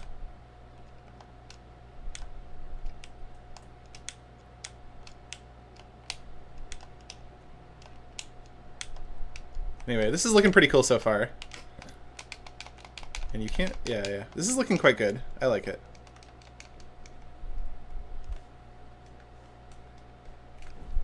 You can see you can boot him. I like that. It's like nice and simple code. Oh, and I can eat berries actually, without being on you. Oh yeah, so you can actually, if you get a power up, let's see, or like a lot of stuff does work actually with this. I guess it's not going to show it very well here, because anyway, let me get off of Yoshi. Have Yoshi go over here. Anyway, so you can actually get 1-ups. You can also pick up things like mushrooms. It's a little bit easier to show if you have like top secret area or something, but there's no like mushrooms you can really get here. But if you pick up a mushroom even while Mario isn't riding Yoshi, Mario still gets the effect, which is kind of cool. And also, if you like go way off screen with Yoshi, it's still fine. Like Yoshi never unloads, and he still like responds to terrain normally when he's off screen. So that's also pretty cool. They had to code it that way so that Yoshi, like when you got hit by Yoshi and he ran off, that he would still be fine. But yeah. All right, this is starting to look a bit better.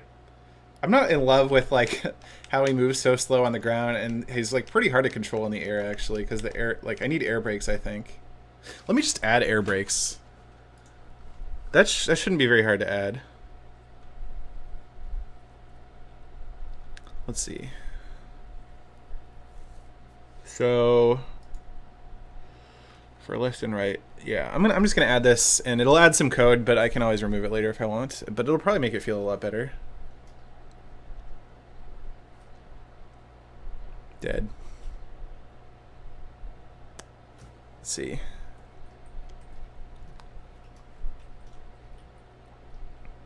So I already have his velocity.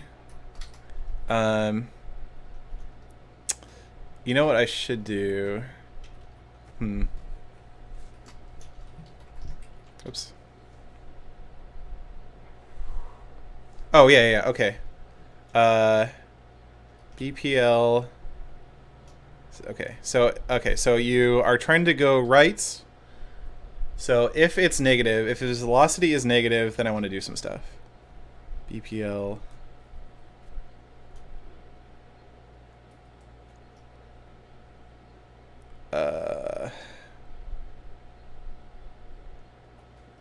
No air brakes right.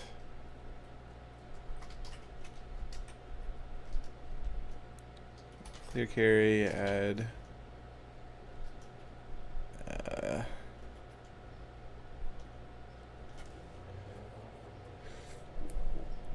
Yeah, so I think this should work. And then I just do the same thing here, but with the other way around.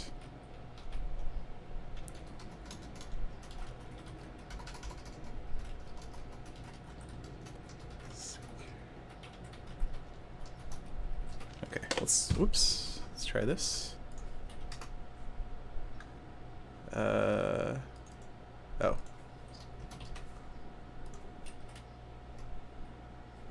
What? Forgot a colon here. There we go.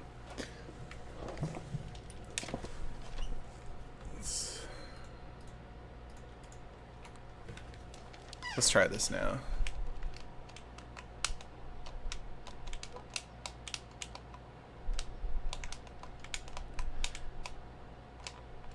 Yeah, this is a bit better. It's like a lot easier to control it, like where he lands. So air brakes are a really common technique in video games, where you want to give the player control over where he lands, and basically by letting him just like halt velocity if he's like. It's still pretty hard to control. Anyway. Just because of like the way the physics work, that like in ways that I can't control, this makes it a little bit easier to control.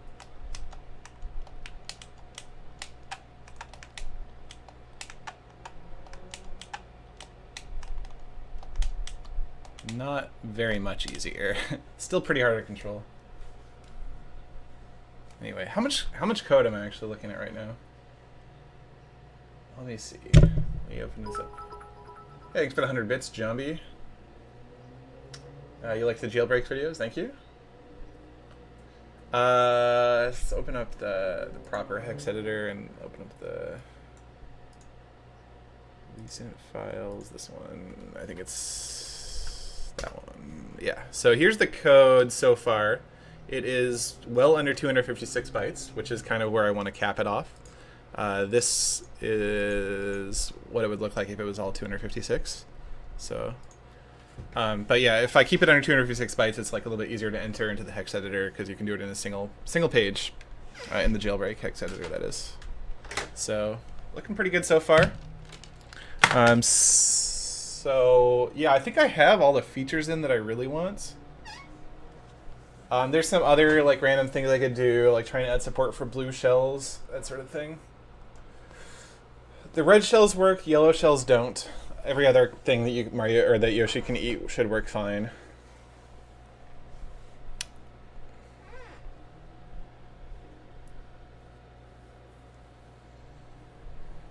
I haven't manually disabled any bit badges or anything. I just never enabled it. I don't really do a lot in terms of like making my stream fancy for like making money. Like bit badges and that sort of stuff. Like I haven't added any sub emotes in like 2 years. So sorry about that. But at the end of the day, it's probably the worst for me than for anybody else. Yeah, so this is looking pretty good.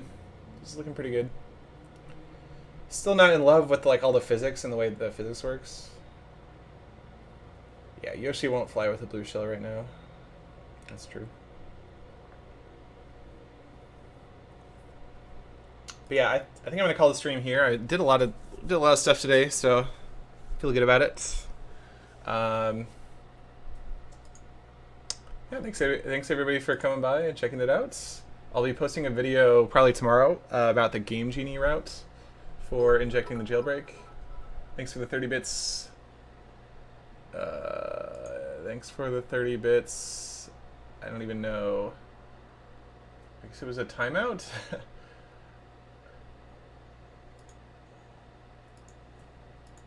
I don't know. I think the bot auto-timed out the person who put up the bits, so they probably did something bad with the bits. Anyway, thanks for the 30 bits. Oh, it was the Freezinator. Never mind. Okay, that's the 30 bits kappa. Thank you. But yeah, thanks for watching.